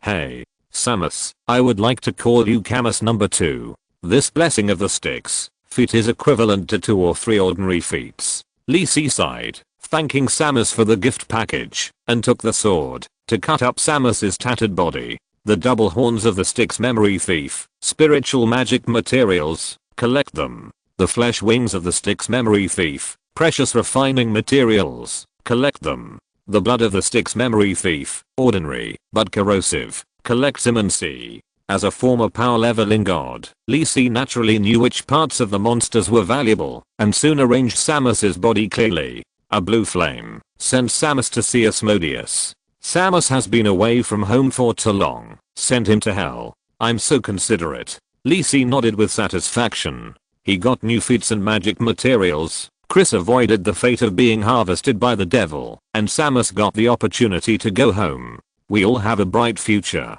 After cleaning up the battlefield and erasing the traces of his battle with the Styx memory thief, Lee Si put away the magic array disc. That was good. With Samus's strength, the magic array was not affected at all, and it could still be used. Lee Si put everything into the storage ring and prepared to return to the caravan. Just as he was about to leave, Lee Si frowned. He felt that the ban on the caravan's exclusive carriage had been triggered. What's going on? Chris and Liz shouldn't be so reckless. Without wasting any more time, Lee Si quickly jumped up and rushed towards the caravan. The feast caravan not far away. The feast caravan, which should have continued to move north, stopped at this moment. The caravan's guards and mercenaries were guarding around the caravan's carriage, and the serious expressions on their faces also made the atmosphere tense. The caravan supervisor Luokui and the captain of the guards Alf were standing at the end of the caravan, negotiating with a special night team. Looking at the clothes on the night team, there was the emblem of Viscount Kuka on them. Even if you are Viscount Kuka's subordinates, you have no right to search the caravan at will. Luokui looked at the captain of the night squad in front of him calmly and said calmly, "This is the privilege of the Feast Chamber of Commerce. If you can't explain the reason, please go back." Chapter 209 Rashid, stop. The people in front of Luokui were the ones who had just chased after them from Kuka City. Under the guidance of the mage who mastered the searching technique, they were sure that Miss Liz had left Kuka City, but not far away. According to the city guards, the only people who left Kuka City from that gate were the feast caravan, in addition to a few ordinary travelers. Don't be so anxious, Luokui. Before the night team leader Black had time to speak, a middle-aged man standing behind him took over the conversation and said in a frivolous tone, "I'm also here to catch a fugitive under the orders of Lord Viscount Kuka and Lord Count Solo. The fugitive is mixed in your caravan. We need to catch her and bring her to the 2 adults. I think Luokui should not refuse such a small matter." Luokui looked at the man who was talking and frowned. He knew this man, named Rashid Calais, who was indeed a steward beside Viscount Kuka. When Luokui passed through Kuka City before, he had communicated with this steward about some things in the city. But Luokui didn't like this man. He seemed to be a minor noble, and his frivolous appearance was not very popular. However, Viscount Kuka and Count Solo, it was a bit difficult. If there was a legitimate reason, Luokui really couldn't stop them from checking the caravan. Even though the Fez Chamber of Commerce was a royal property, Luokui was just the head of a caravan. The privileges of the Chamber of Commerce did not include ignoring the requests of 2 real nobles. You can't just say it's there. What evidence do you have? Besides, what right do you have to represent Lord Count Solo? Luokui looked at the team in front of him and asked calmly. Looking at the dust on the knights and the heavy breathing of the horses, it seemed that they had just rushed from Kuka City. What's so urgent? Could it be? Luokui suddenly thought of some intelligence information he had collected in the city in the past 2 days, and his heart skipped a beat. Could it be that young lady? Of course there is evidence. Rashid smiled and made way. A man wearing a brown magic robe and with a pale face walked out from behind him. "This is Master Zero under Count Solo. We followed him to find this place." Zero coughed and tried to suppress the feeling of vomiting. To be honest, this operation of riding a horse and marching quickly was too intense for a mage with a weak body. He felt car sick. After adjusting his state, Zero nodded to Luokui, restored his noble demeanor and said, Miss Liz, the daughter of Viscount Kuka, was kidnapped from the castle by a gangster. I found her through the searching technique and confirmed that Miss Liz was in the caravan. After speaking, Zero showed the magic disc in his hand. The pale white magic aura in it was indeed pointing to the caravan. Luokui was silent. He was just an ordinary person and had never seen the effect of the searching technique, but the other party should not deceive him on this matter. Seeing that Rock acquiesced to this situation, Rashid invited another person from behind and said with a smile, I think Rock is also familiar with this person, Lord Ignis. Rock was of course very familiar with him. This slightly grey-haired man was Ignis Sorge, the first steward beside Count Solo. He was quite trusted by the Count, and could even be said to be the second most powerful person in the earldom of Solo.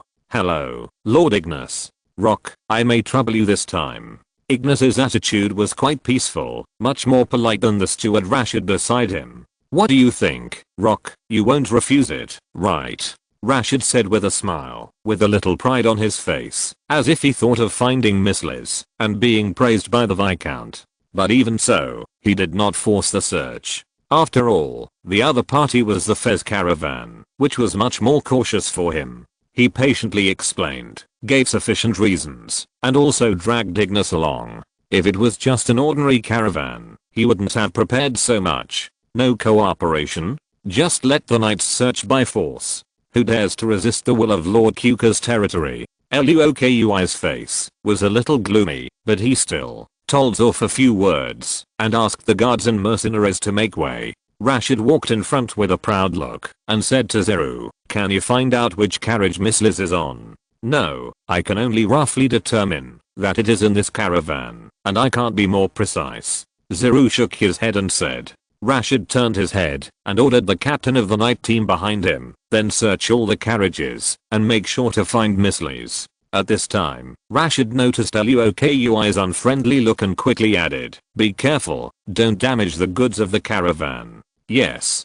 Captain Black didn't care about Rashid's tone of command. Although his status in Kuka City was similar to Rashid, he had not found Liz for many days, and he had been scolded by Lord Viscount many times. The most important thing now is to find Miss Lizzie. Blake ordered his knights to search one carriage after another, carefully checking any place where people might hide, even the bottom of the carriage. Although there were many carriages in the caravan, they were basically full of goods and there was no place to hide people. So Blake and others checked very quickly. When passing by the box-style carriage in the middle of the caravan, which was a bit strange and too luxurious, Blake hesitated. He was familiar with the long sword emblem on the car, but he couldn't remember which family's emblem it was. But it must be extraordinary. After hesitating for a while, he still didn't go forward and directly skipped the carriage. When all the carriages of the caravan were checked, Blake didn't find any trace of Lizzie. Blake walked to Rashid's side silently and told him the result in a low voice. What? How could there be no? Rashid's surprised voice sounded, and even Rock and Ignis, who were chatting on the side, turned their heads to look at him. Have you checked all the carriages? Rashid looked at Black with a gloomy face and asked in a bad tone. Almost all of them have been checked, except for that one. Black said hesitantly. The luxurious carriage did not give him a good feeling. Which one? I'll go and have a look. Rashid pushed Black away angrily. He asked Viscount Kuka to find Miss Liz. How could he accept the result of not finding Miss Liz when he thought it was a sure thing? He had imagined that he would find Miss Liz and return to the castle to be reused by Viscount Kuka. How could he accept returning empty-handed, being scolded by Viscount Kuka, and even being driven out of the castle? Rashid, who was angry and a little scared, came to Lisi's carriage under the guidance of Black. He did not notice the special badge on the carriage at all, and was ready to open the door. Luokui, who was following behind slowly, saw Rashid trying to open Lisi's carriage. He felt dizzy and shouted angrily, Rashid, stop it. Is this guy an idiot? He couldn't see such a big badge. Ignis, who was standing next to him, also shouted out. He saw the badge on the carriage at the first time. his eyes shrank, and he could no longer care about maintaining his demeanor. But it was too late. The door was opened directly by Rashid.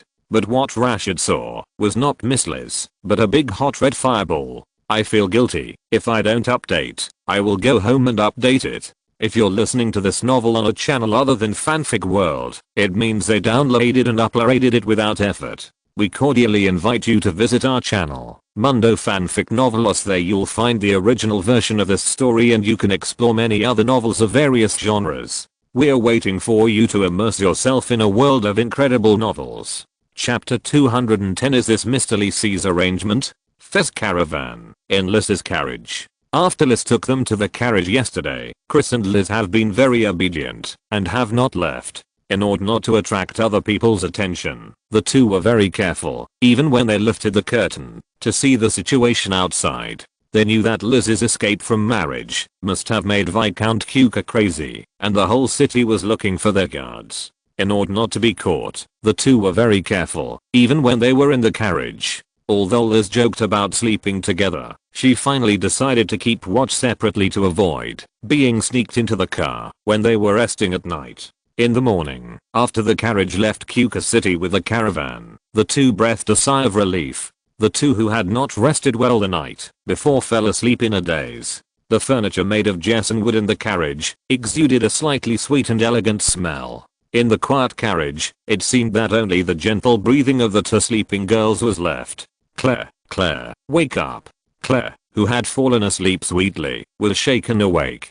She opened her eyes and looked a little confused. What's wrong, Liz? Claire yawned and shook her head before she woke up. The caravan has stopped. It seems that someone is chasing us from behind. Liz, who was wearing light yellow pajamas, stood by the door, carefully lifted a corner of the curtain and looked out. The sound insulation of Liz's carriage was very good, so Liz and Claire could hardly hear any sound from outside. Liz felt that the carriage had stopped in her sleep. She was a little sensitive and woke up immediately. She looked out through the window and found that there seemed to be a lot of people gathered behind the caravan. Upon hearing this, Claire also climbed down from the bed, stood on the floor of the carriage with her white jade feet bare, and looked in the direction that Liz pointed. As an extraordinary professional, her eyesight was naturally much better than Liz's. Although the group of people stood at the end of the caravan, which was far away, Chris could still see their appearance and clothes clearly. The people wearing grey clothes were from the caravan, and as for the knights who chased after them, they were wearing bright silver armor. Although Chris could clearly see the badges on the knights, they were the moongrass badges of Viscount Cuca. After lowering the curtain, Chris's face looked a little bad. She didn't expect that Viscount Cuca's people would catch up with her not long after she left Cuca City with the caravan. How did they know that she and Liz were in the caravan? They didn't check when they left the city. After all, Chris was just a self-taught wizard and didn't know about the existence of the prophecy spell, searching spell. Liz knew about it, so he waited for a long time after the caravan set off and only left to deal with the matter of the Styx memory stealer after making sure that no one was chasing them. Who would have thought that the wizard who mastered the searching spell, invited by Viscount Cuca, arrived half a day after Liz and others left. In the previous life, the reason why Chris and Liz were able to hide at home for a week and were not discovered until they fled Cuca City was because Chris's parents had cast simple protection and concealment spells at home, which interfered with the investigation of Master Zero. After all, he was only a silver level wizard who barely mastered the searching technique, and he could not determine Liz's location if there was any interference. When Chris and Liz left home and fled, Zero could detect their location normally. Under his leadership, he caught up with Chris and Liz who were fleeing, and the tragedy that followed occurred. Now, Chris and Liz are also facing the pursuit of Viscount Cuca. Liz, don't make a sound, be careful. After Chris confirmed that the people behind the caravan were Viscount Cuca's men, her face became serious. She took out a black staff from the storage ring and told Liz to hide behind her. Liz didn't say much, but climbed onto the bed obediently and sat on the corner with her legs hugged. Although Chris did not explain the reason, Liz also guessed the reason why she suddenly became nervous, biting her lip and praying silently in her heart. Chris did not care about Liz and stared at the group's movements through the window. Mr. Liz did not seem to be here. If it was necessary, Liz's safety would depend on her alone. Chris nervously watched the caravan people seem to be communicating with Viscount Cuca's pursuers. After a long time, Chris suddenly saw that the caravan people seemed to have made way for the passage. The knights checked the things on the caravan carriage one by one, and also looked at something among the caravan guys. It seemed that they were looking for someone. Are they really looking for Liz? Chris held the staff tightly and stared at the movements of the knights. When the knights walked in front of the carriage where Chris was, they seemed to hesitate for a moment and then skipped the carriage and continued to check forward. Chris also slowly exhaled a tense breath. This carriage seemed unusual. Was Mr. Liz relieved to leave because of this? Before Chris could relax, she saw the knight coming over with an angry man. The man seemed to be wearing the uniform of the butler of Cuca Castle, but Chris did not know him. The two walked to the carriage, and the butler walked straight to the carriage angrily and stretched out his hand to pull the carriage open. Chris naturally saw the man's action and tensed up. She must not let these people take Liz away, even if she died. Mr. Liz, where are you? Chris did not have time to think about it, raised her staff, and activated her magic power, ready to hit the man hard when he opened the door. Crash. The door of the carriage was opened from the outside, and just as Chris was about to cast a spell, something strange happened. Chris seemed to see the door frame of the carriage light up, and a hot red fireball suddenly condensed in the air and hit the butler who opened the door. All this happened so suddenly that Chris could not help but stop the spell that was condensing in her hand. Chris saw that the knight standing next to the butler seemed to have barely reacted. His eyes widened, and he tried his best to block the butler with his shield. Unfortunately, the knight's shield only barely blocked a part of the fireball. The flames from the broken fireball spread out, splashing on the butler's body and burning along his body.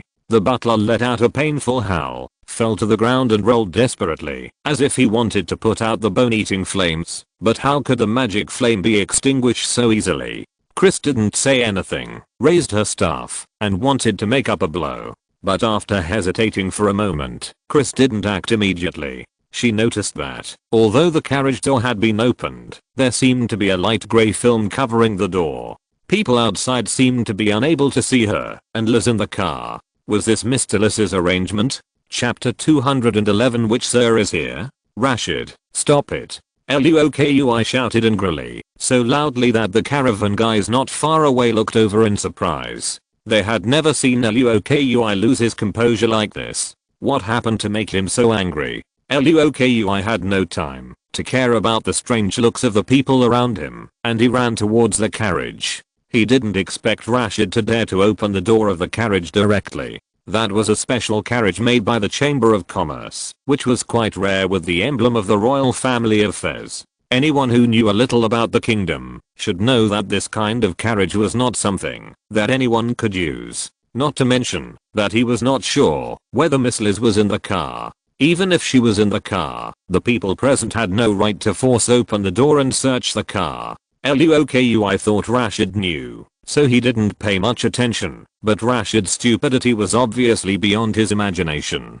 Rashid dared to open the door directly, which was a great offense to him. Has he thought about the consequences of angering a great noble of the kingdom? Rashid was stupid. As a noble steward, he didn't notice such an obvious emblem. But at the same time, Luoku, as the steward of the caravan, was also in trouble. That's why Luoku was so angry. Ignis on the side could no longer hold back his calm expression, and his expression was so gloomy that water was about to drip out. A noble who is qualified to use the long sword emblem of the Fez royal family. Which duke came here? Is it the Duke of Mota or the Duke of Herta in the north? No, those two have never used this special carriage. They usually travel with their guards and will not follow the caravan of the Fez Chamber of Commerce. Could it be a noble in Kangwang City? It shouldn't be. Why didn't I see the guards of this noble? In an instant, many thoughts turned in the mind of Steward Ignis, but in the end he only realized one thing. Trouble. Big trouble. He didn't doubt the authenticity of this emblem at all. Those who dared to use it indiscriminately would have died in front of the powerful Fez royal family. Before the two could react, they saw a big fireball suddenly fly out from the door opened by Rashid. Even though Blake tried his best to block it, some of the power fell on Rashid. The poor guy was instantly ignited by flames and let out a creepy scream. Lui glanced inside the car and saw a grey barrier appearing at the door, blocking the sight of the people around him. He couldn't help but breathe a sigh of relief. How could he forget this? The special carriage made by the Feast Chamber of Commerce that Lisi was riding in naturally cost a lot to ensure the safety of the passengers. There are 3 types of special enchantments specially arranged on the carriage. The first enchantment reduces the weight of the carriage and reduces bumps. The second enchantment is conditionally triggered. When the door is forcibly opened from the outside, a magic fireball will be formed to attack the enemy. The third enchantment is that when the previous enchantment is triggered, a barrier that blocks the view is formed to prevent outsiders from exploring the situation in the carriage. Lui knew this information, but no one dared to do it for too long. He forgot that the carriage had magical protection. Serves you right. Lui looked at Rashid, who was being extinguished by Master Zero, with some resentment. After Zero extinguished the flames, Rashid was in a mess, and his flesh and blood were burnt, which obviously showed that he was half dead. Not wanting to talk to him, Lui turned his head and said to Ignis, "This is a great offense to that lord." Ignis. Lui was no longer as calm as before, and the anger in his tone could no longer be suppressed. Ignis also had a gloomy face, but still explained to Lui, "Master Lui, please believe that this was not my intention, nor that of Lord Solo. We have no intention of offending the majesty of this lord. Not at all. All this is Rashid's own decision. I don't know what the lord in the carriage is called. I would like to offer my most sincere apologies," Ignis said very quickly, without hesitation, putting all the responsibilities on Rashid and exonerating himself. HMPH. Lui ignored Ignis and immediately walked to the side of the carriage and gently closed the door again. Whether Miss Liz was in the carriage or not, this matter was no longer important. What should I do now? Lui's brain was also working quickly, trying to find a comprehensive way to ensure that Lord Marquis Kane's anger would not burn on him. Damn it. Damn Rashid. Did Beelzebub eat your brain? Lui remembered the instructions of the president before leaving. He had never seen such a serious expression. Even when several important caravans of the Chamber of Commerce were lost in the southern forest last time, the president was not so serious. Zoof. Lui made a decision in an instant. There was no other choice for him. Yes. Zoof, who was still at the end of the caravan, had noticed the movement here and rushed over at this time. Call all guards and mercenaries. Yes. Hearing Lui's resolute tone, Zoof did not hesitate and turned around and left immediately. Ignis, leave here immediately. Feast Chamber of Commerce does not welcome you. Rock had already made up his mind that if these people dared to hesitate, he would use force directly. Compared with this night squad, the escort force of the Feast caravan was undoubtedly stronger. It didn't matter if some caravan members were killed or injured. Now was not the time to consider these things. When Rashid offended, he was already the enemy of the caravan. Calm down, Rock. Ignis was also a little anxious, and sweat broke out on his temples. He quickly raised his hand to show that he had no hostility, and at the same time, signaled the night squad and the Zero Mage to retreat quickly, slowly retreating and leaving the caravan. He had experienced many things, and knew very well that Rock was not just angry now. He even wanted to go to war with himself and others directly to wash away the responsibility on his body. Hearing the order of the Earl Solo's butler, the people who were traveling with him did not dare to be careless and quickly retreated. Blake quickly carried Rashid on his back, not caring about his injuries. Even the Silver Wizard Zero was the same. Seeing the familiar Ignath so serious, he also realized that he seemed to have caused a big disaster. Seeing that Ignath retreated very cooperatively, Lui even felt a little regretful. What a pity. What should I do when Lord Lisi comes back later? Lui estimated that Lisi should not be in the caravan now. That lord was like this before, often missing. At this time, Zoof had rushed over with the guards and mercenaries of the caravan, standing opposite Ignath and others, looking at each other with a bad face. The atmosphere seemed to have dropped to freezing point. Lui was thinking about what to do next, and Ignath was thinking about how to get rid of responsibility as much as possible. As for Rashid, who was severely burned. No one cared. It was a bargain for this guy to die here. At this moment, a voice broke the silence. "What are you doing here?" Chapter 212. So sensible? Everyone was startled when they heard the voice, and they all turned their heads to look in the direction where the voice came from. No one noticed that the young man in ordinary adventurer's clothes had just walked over from outside the caravan and looked at the people surrounding the carriage. Ignis also noticed the young man approaching. He was indeed handsome, but he didn't pay much attention to him. Now all his brain capacity was thinking rapidly how to gain the understanding of the unknown nobleman and resolve the anger of Luokui. But he also subconsciously felt a little strange. Didn't this young man see that the atmosphere here was so serious? How dare he interrupt so directly? Before Ignis could react, Luokui and Zorf, who were standing in front of him, did not say anything more. They bowed slightly to the young man and said respectfully, "Lordly C." Ignis, who was paying full attention to Luokui, saw Luokui and Zorf greet the young man so respectfully, and suddenly realized something, and hurriedly bowed to salute. "Lordly C, I extend my sincere greetings to you on behalf of Earl Solo." While saying this, Ignis's brain was working fast, thinking about the identity of the young man in front of him. Judging from the attitudes of Rock and Zorf, this should be the nobleman who followed the feast caravan, and this carriage should belong to him. Such a young nobleman, has he just inherited the family title? Which nobleman in Kangwang City is named Li Si? Ignis's brain was working fast, and soon he remembered something.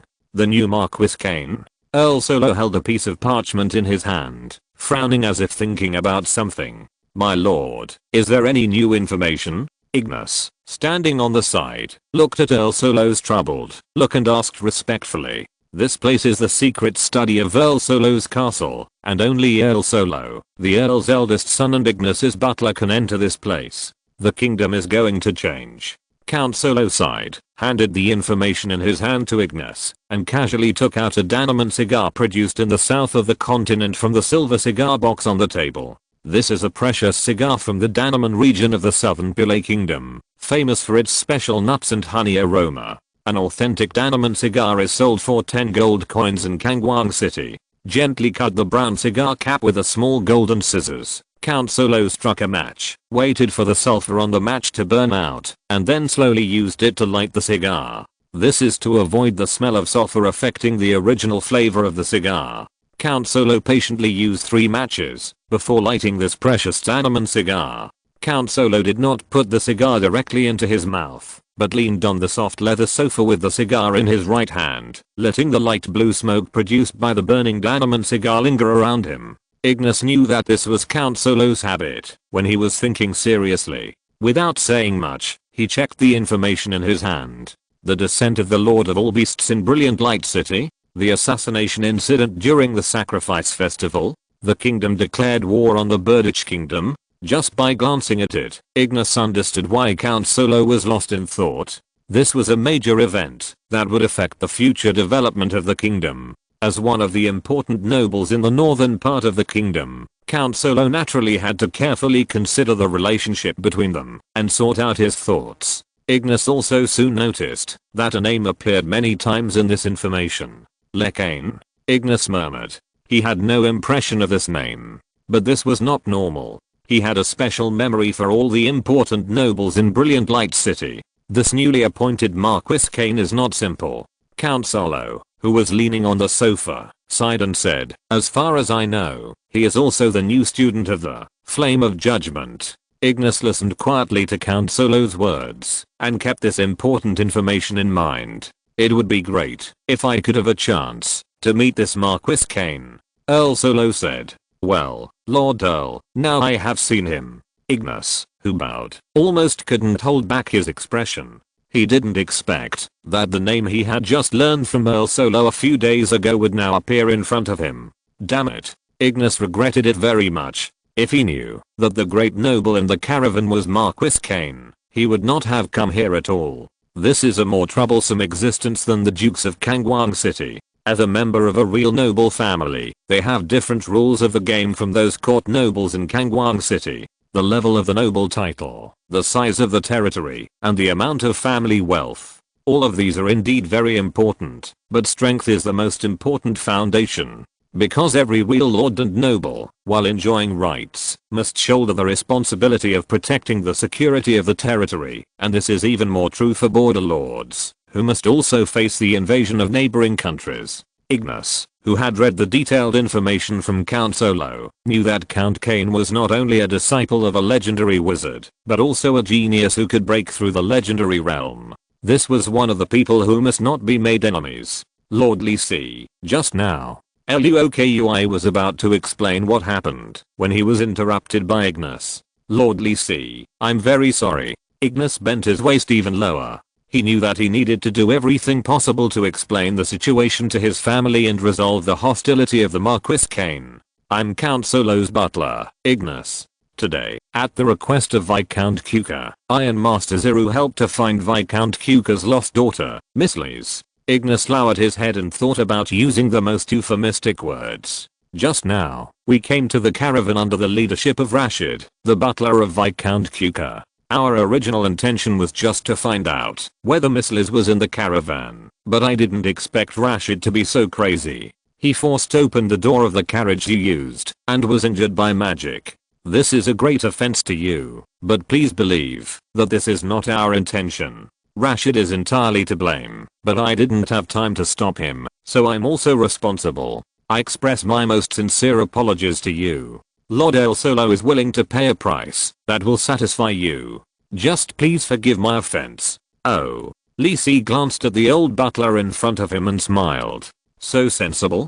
Luokui on the side also looked at Ignis with some admiration. Quickly cut off relations with Rashid, evaded the main issue, and admitted small mistakes, apologized and was willing to pay the price. Good guy. He really deserves to be the first butler trusted by El Solo. Chapter 213 The Invasion of the Kingdom of Dylan. Glancing at Rashid, who was lying half dead, Lee C did not expect this guy to be so brave. He knew that the carriage was enchanted with a protective spell, so he simply set up a warning spell and went to deal with the matter of the Styx memory stealer. It was not that Lee C was not thoughtful. In his opinion, this was an accident. The person who could make Luokui, the manager of the caravan, dare not intervene, must know the meaning of the badge on the carriage. Luokui would definitely not let people who don't know what the badge represents get close to the carriage. Who knew that there would be such a genius as Rashid? However, it didn't have any impact on Lee C. Anyway, it seemed that Chris and Liz were not exposed. Especially from the attitude of this man who claimed to be the butler of Count Solo. Lee C felt that he seemed to be very afraid of him. Am I so awesome, now that I can directly suppress a powerful and sealed Earl and suffer the loss of my daughter-in-law's disappearance? Lee C touched his chin and felt it was interesting. After looking at Ignis who was still bent over, Lee C said indifferently, since it's a misunderstanding, it's okay. Then he pointed at Rashid lying on the ground and added, take this guy away, it's annoying to look at him. I will visit Earl Solo if I have a chance. I have heard of the reputation of the Wild Boar family for a long time. The Wild Boar family is another name for Earl Solo's family. This is not an insult to Earl Solo. The fighting power of wild boars is very strong. Among ordinary wild beasts, their strength is only lower than that of lions, tigers and bears. The emblem of the Solo family is the wild boar, which symbolizes strength, tenacity and toughness. Hearing Lee C's words, Ignis secretly breathed a sigh of relief. It seems that this Marquis Kane does not seem to want to hold him accountable, but his attitude towards Rashid is very bad. And what he said just now, does this person seem to be releasing some goodwill to Lord Earl Solo? Thank you for your tolerance and generosity. Ignis saluted again, and then said respectfully, we won't bother you anymore, we'll leave now. Then Ignis led a group of people, took the unconscious Rashid, and hurriedly left the caravan. Before leaving, Ignis also pulled Luokui aside, and said a few words, then nodded and thanked him and left. Seeing these people fleeing here in a hurry, Lee C shook his head. What's going on? Lord Lee C. Luokui came over and whispered, when Ignis left just now, he asked me the direction of the caravan. Really? After passing the next small town, the caravan will go to the Earl of Kuro's territory, which will be about 5 days later. Okay, I understand. Lisi nodded, indicating that he understood. Seeing that Lisi understood what he meant, LUOKUI didn't say much and left to organize the caravan to move on. The other people in the caravan were quite far away and didn't know what happened here. Only a few mercenaries looked a little strange. Lisi didn't care about the eyes of others, but pondered for a moment. What he said to Ignis just now was not a lie. He was indeed quite familiar with this El Solo. Unlike Viscount Kuka, it was not a special dungeon mission. But in the 2.0 main plot, Total War, the Eldom of Solo was the forefront of the northern border of the Kingdom of Fez to resist the invasion of the Kingdom of Dylan. Yes, all the territories north of the Eldom of Solo fell in the first wave of invasion of the Kingdom of Dylan. Just as Bertich did not expect the Kingdom of Fez to really dare to invade, the nobles in the northern border of the Kingdom of Fez were not prepared to face the invasion of the Kingdom of Dylan. Even the Duke of Mota and the Duke of Herta, who had the largest territories in the north, could not resist for long. It was not until the army of the Kingdom of Dylan advanced to the Eldom of Solo that they stopped in the desperate resistance of El Solo. The army of the Kingdom of Fez finally arrived at the Eldom of Solo at this time, and the two countries had a protracted confrontation and fighting here. The Kingdom of Fez paid a huge price to drive the Kingdom of Dylan out of the northern border of the kingdom. Lisi also came to the Eldom of Solo at that time in his previous life. The main task of 2.0 at that time was to choose to join any human kingdom on the continent of Fanel and participate in the war between kingdoms. At that time, Lisi chose to come to the battlefield in the northern border of the kingdom. Speaking of which, the current Kingdom of Dylan should also be secretly preparing for an invasion war against the Kingdom of Fez. As one of the northernmost human kingdoms on the continent of Fanel, the Kingdom of Dylan is only connected to the territory of the Kingdom of Fez, except for the Kingdom of Red in the west. The east and north of the Kingdom of Dylan are vast snowfields in the northern border of the continent, a paradise for all kinds of monsters, and not suitable for ordinary humans to survive. Even so, the living environment of the Kingdom of Dylan is not very good, and it is severe winter for most of the year. The Kingdom of Fez has a much better environment, because the existence of the Luoxu Mountains blocks most of the severe cold. This is also the reason why the Kingdom of Dylan chose to invade the Kingdom of Fez, for the land full of sunshine. Lisi kept the invasion of the Kingdom of Dylan in mind, and if it is appropriate, he can make some preparations in advance. As for the two dukes further north, forget about it. Perhaps because of the existence of the Luoxu Mountains, the two seemed to have never worried about the invasion of the Kingdom of Dylan. There were not many strong citizen fortresses in their territory. This was also the reason why they fell quickly in the previous life. Even if the intelligence of the invasion of the Kingdom of Dylan was told to them now, it would probably not change anything.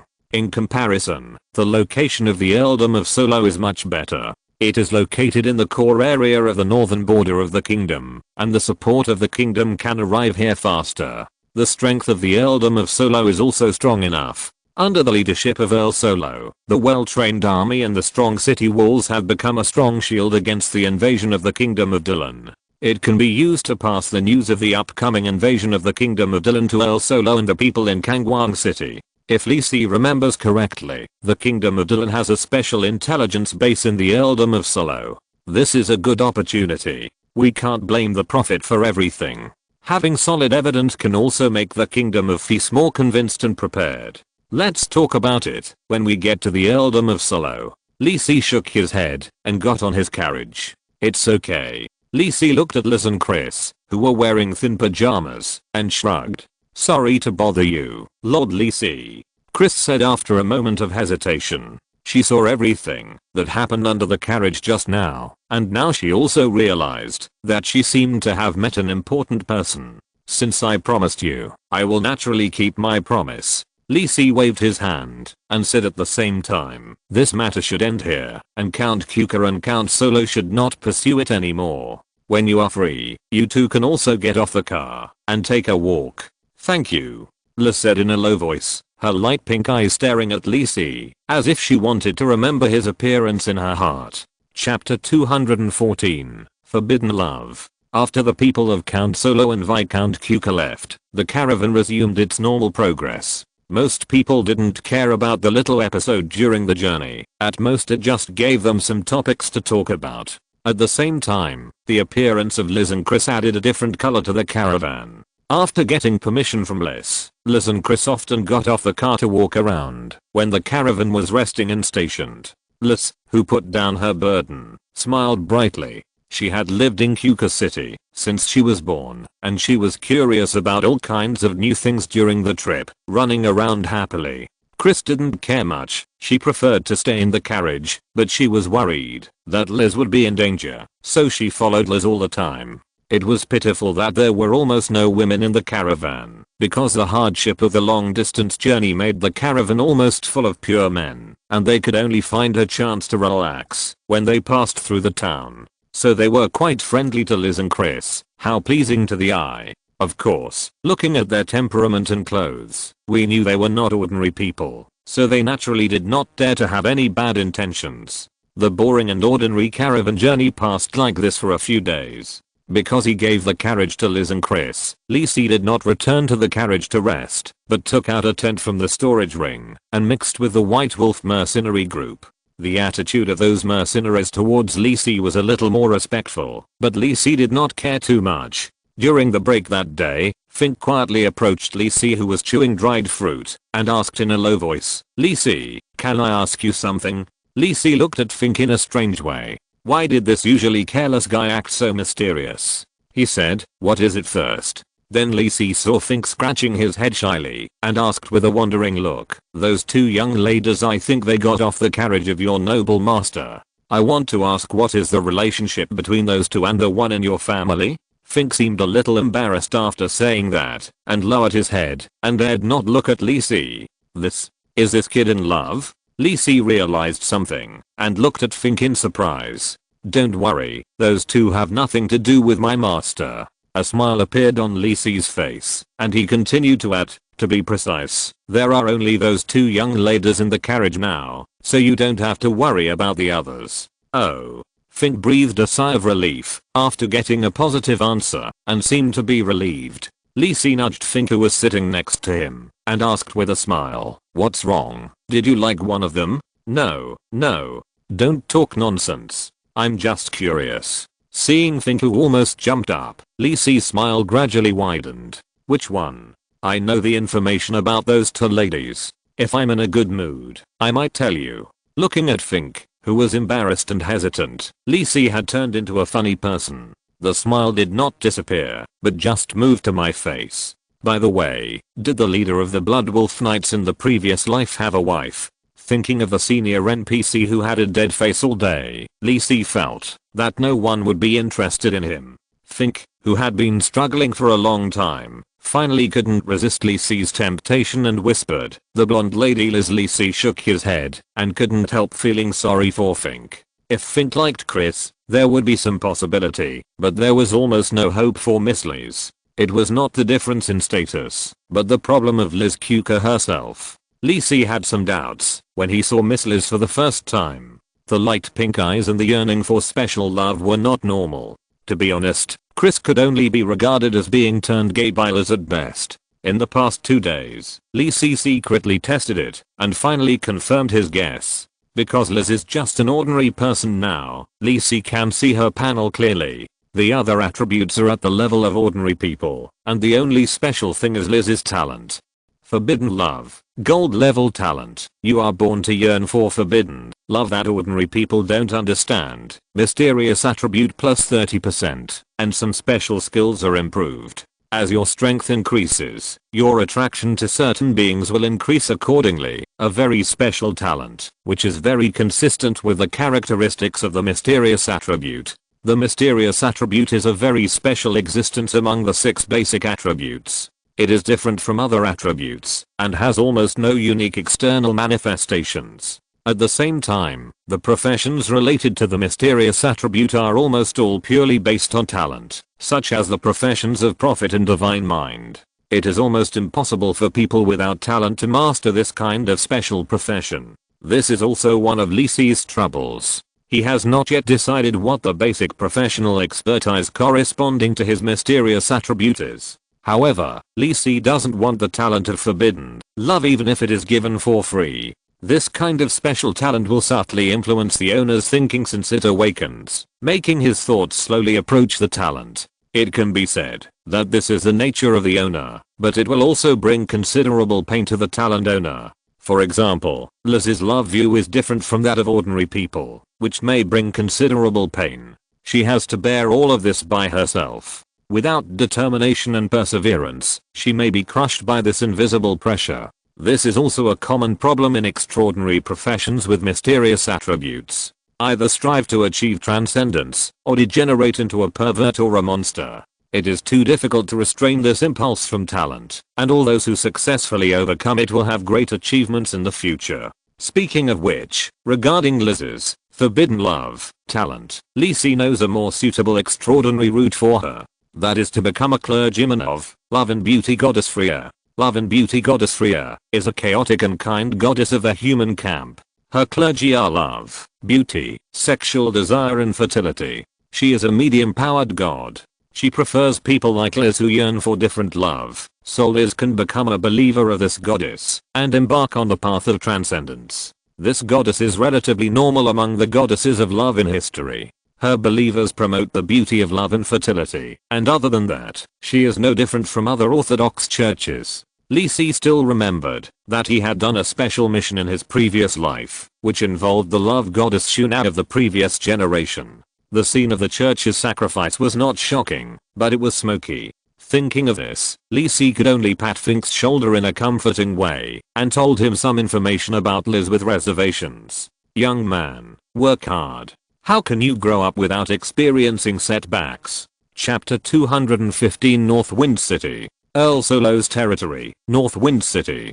This is a big city standing in the hinterland of the northern border of the Kingdom of Fez, and it is also the core of Earl Solo's territory. The reason why it is not named after the Lord's family like Kuka City is that before the first Earl Solo was conferred here, North Wind City had stood in the cold wind of the northern border for many years. It is also an extremely important city on the main transportation route of the northern border. Earl Solo's castle is located on the southernmost hillside of North Wind City. The dark grey exterior wall has taken on some vicissitudes under the bleak cold wind. In the secret study of the castle, Ignis stood by with his hands hanging down, covered in dust and looking tired, as if he had just experienced a long journey. This is indeed the case. After getting permission from Liz to leave the Fez caravan, Ignis didn't even look at Rashid, and went directly to North Wind City with Master Zero. With the galloping horse, and rushing day and night, Ignis completed the 5-day journey of the caravan in 2 days. Without taking a breath, Ignis threw the already fainted Master Zero to the servants of the castle, and went directly to find Count Solo. Ignis had just told Count Solo everything that had happened, without hiding anything, and even told him everything about his feelings. And Solo leaned on the sofa, and listened to Ignis's narration. This is the current Count Solo, who looks only 40 years old, and in his prime. If Lisi were here, he would know that his real age is about 60 years old. Because this is a golden level monk who has entered the realm of returning to nature. When his appearance looks like a 20-year-old youth, it means that he has broken through to the legendary realm.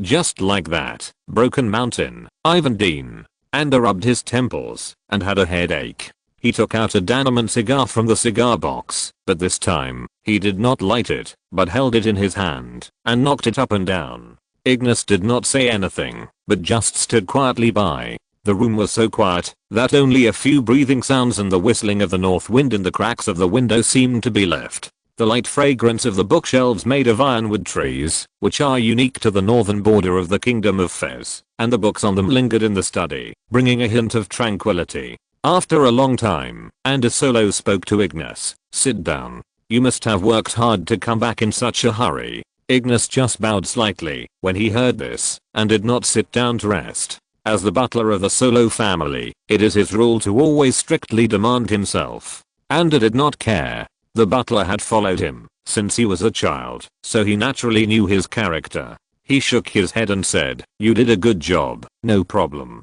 Last time, after learning that so many things had happened in Kangwang City, I wrote a letter to ask the teacher. This Marquis Kane is more complicated than I thought.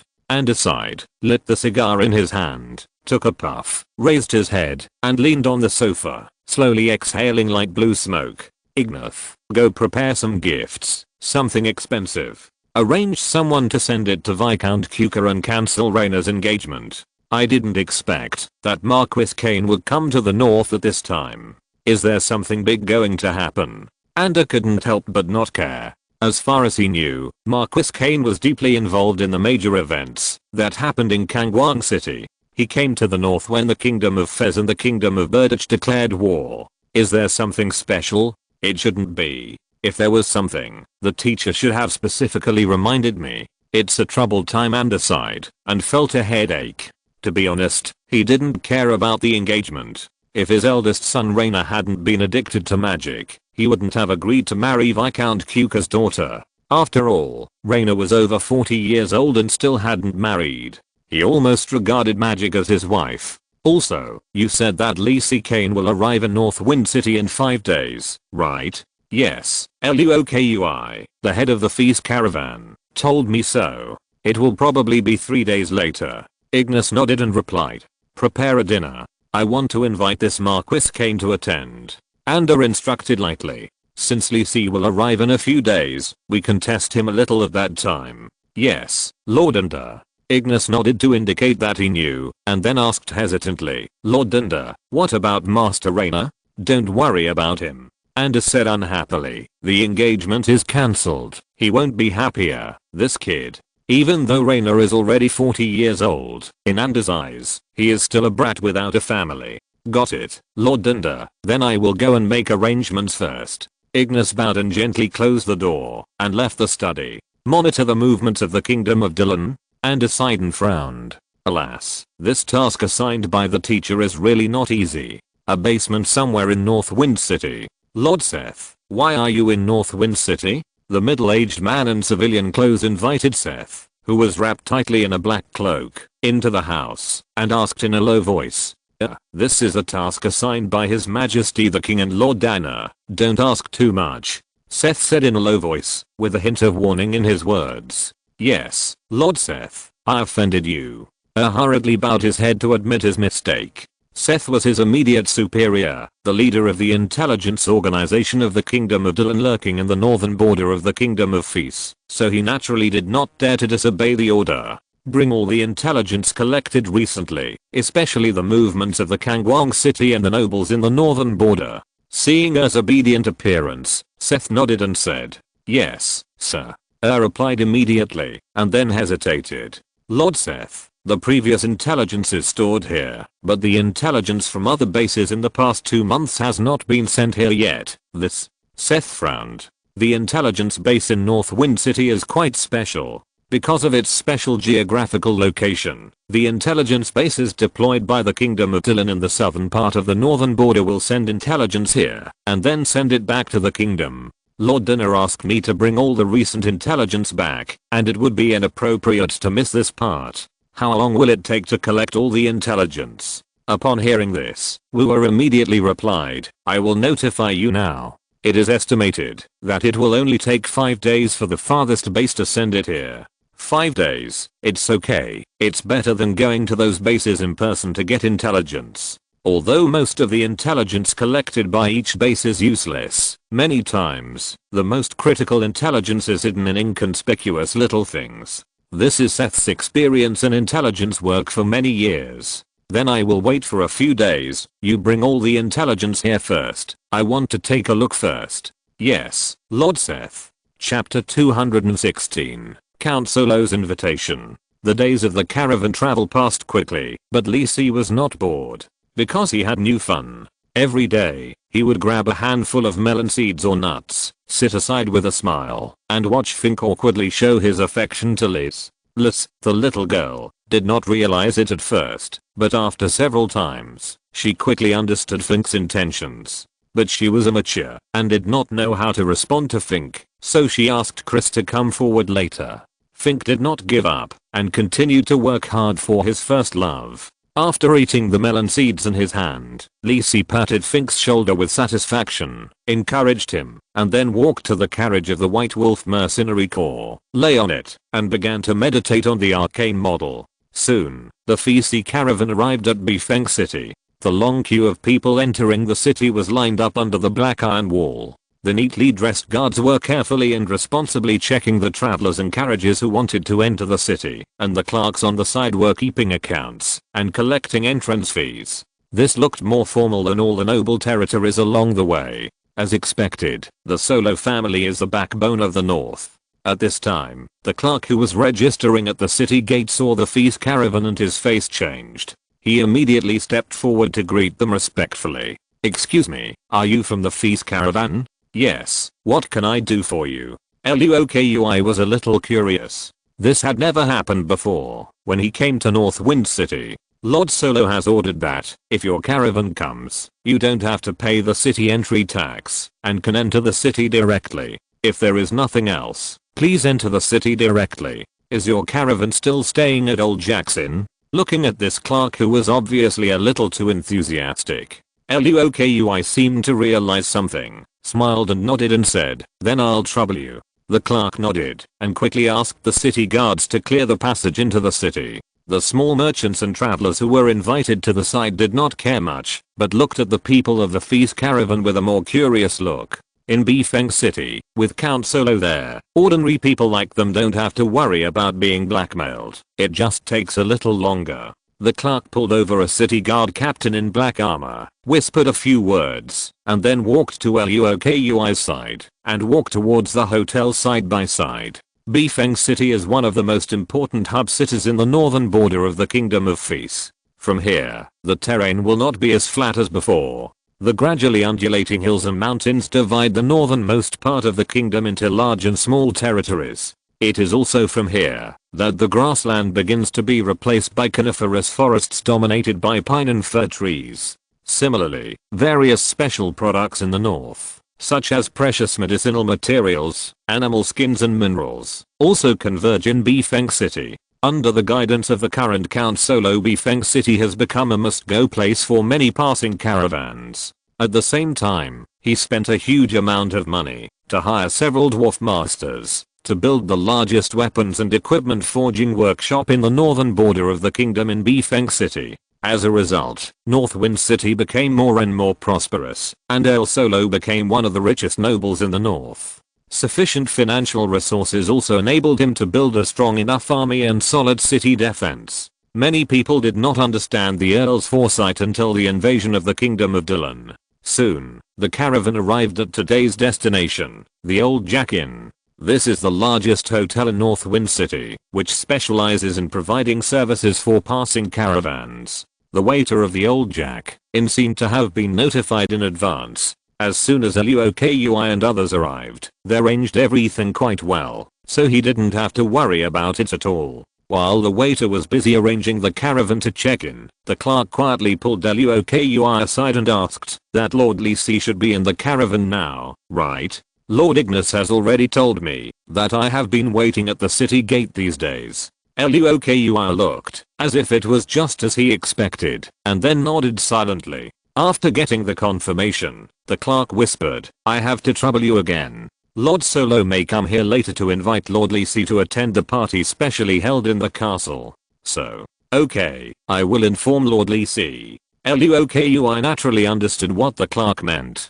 It seems that this Lord Solo attaches great importance to Lord Lisi. Generally speaking, when the lords and nobles meet nobles of equal or higher titles coming to the territory, they often invite the other party to visit their castle and have dinner together, which is considered a more decent reception. And Count Solo even prepared a castle party for Lisi in advance, which is a manifestation of considerable importance. After Luokui reported to Lisi about Count Solo's preparation for the party, Lisi just nodded to indicate that he knew. He didn't care much about the courtesy between these nobles, but he wouldn't deliberately refuse. It was a good opportunity to meet Count Solo, who was also an important NPC in his previous life. After a while, the sound of horse hooves could be heard outside the inn, and a middle-aged man in a dark brown luxurious dress walked into the inn surrounded by guards. This man was Erlander Solo. When Ander walked into the inn, well-equipped guards lined up on the side, and people who were resting in the hotel lobby couldn't help but hold their breath. Some people had already recognized that the man in front of them was the lord of this place, and some were surprised and wondered what big event had happened that made this lord come in person. And waited for a while, and saw EC, who had changed into a noble formal suit, walking down the stairs. After all, Earl Solo was very sincere, and it would be a bit rude to wear the adventurer's clothes. Earl Solo took 2 steps forward, shook Lisi's hand and said, "I'm Ander Solo. It is an honor for Marquis Kane to come to Northwind City. I have heard of your great achievements in Brilliant Light City. You are praised by the king as the hope of the kingdom. Today I see that you are indeed extraordinary." Lisi shook his hand gently and said with a smile, "No, Earl Solo is too flattering. I have heard of the reputation of the Wild Boar family in Brilliant Light City. Today I have the opportunity to visit." "Haha, you are too polite." Ander smiled and shook his head. Although he was much older than Lisi, he did not look down on Lisi. He is an old fox. Lisi secretly noticed in his heart, and looked at the surprised pedestrians around him, nodded and said, "It is not convenient to have a deep chat here. Please follow me to the castle. The party will wait for you." Lisi had no objection. He followed El Solo and got on the luxurious carriage parked outside the door and drove to Solo Castle in the south of Northwind City. After the 2 men and the guards left, the long silent hall became noisy again. Several members of the White Wolf mercenary group sat at a table in the corner of the hotel and witnessed everything that happened. Fink, who had been obsessed with trying to please Lise, was somewhat suspicious. "That man is Moriarty?" Magath and the other mercenaries looked at each other and shook their heads. "This kid is so stupid." If you're listening to this novel on a channel other than Fanfic World, it means they downloaded and uploaded it without effort. We cordially invite you to visit our channel, Mundo Fanfic Novelos. There you'll find the original version of this story and you can explore many other novels of various genres. We're waiting for you to immerse yourself in a world of incredible novels. Chapter 217, Sensible Northwind City, Solo Castle. Earl Solo held a rather grand party for Lisi in the castle. All the prominent figures in Northwind City were invited to the party, including various important officials of Earl Solo's territory, heads of major chambers of commerce, senior professionals, and young ladies from various families. Lisi even saw a dwarf master with a brown beard holding a barrel of beer and drinking it on one side of the party hall. The food at the party was also quite rich, but unlike Kangwang City, there were not many desserts and fish in the food, and more were various special dishes of beef and mutton. It may be related to the fact that the grasslands around Northwind City are more suitable for grazing. With the stimulation and background of some spices, whether it is grilled or stewed, it can reflect the deliciousness and mellowness of lamb and beef. Fresh and juicy, and the deliciousness jumps on the tip of Lisi's tongue, expressing this wonderful freshness and fragrance. This is a delicacy that Kangwang City does not have, and it can only be tasted in this northern border.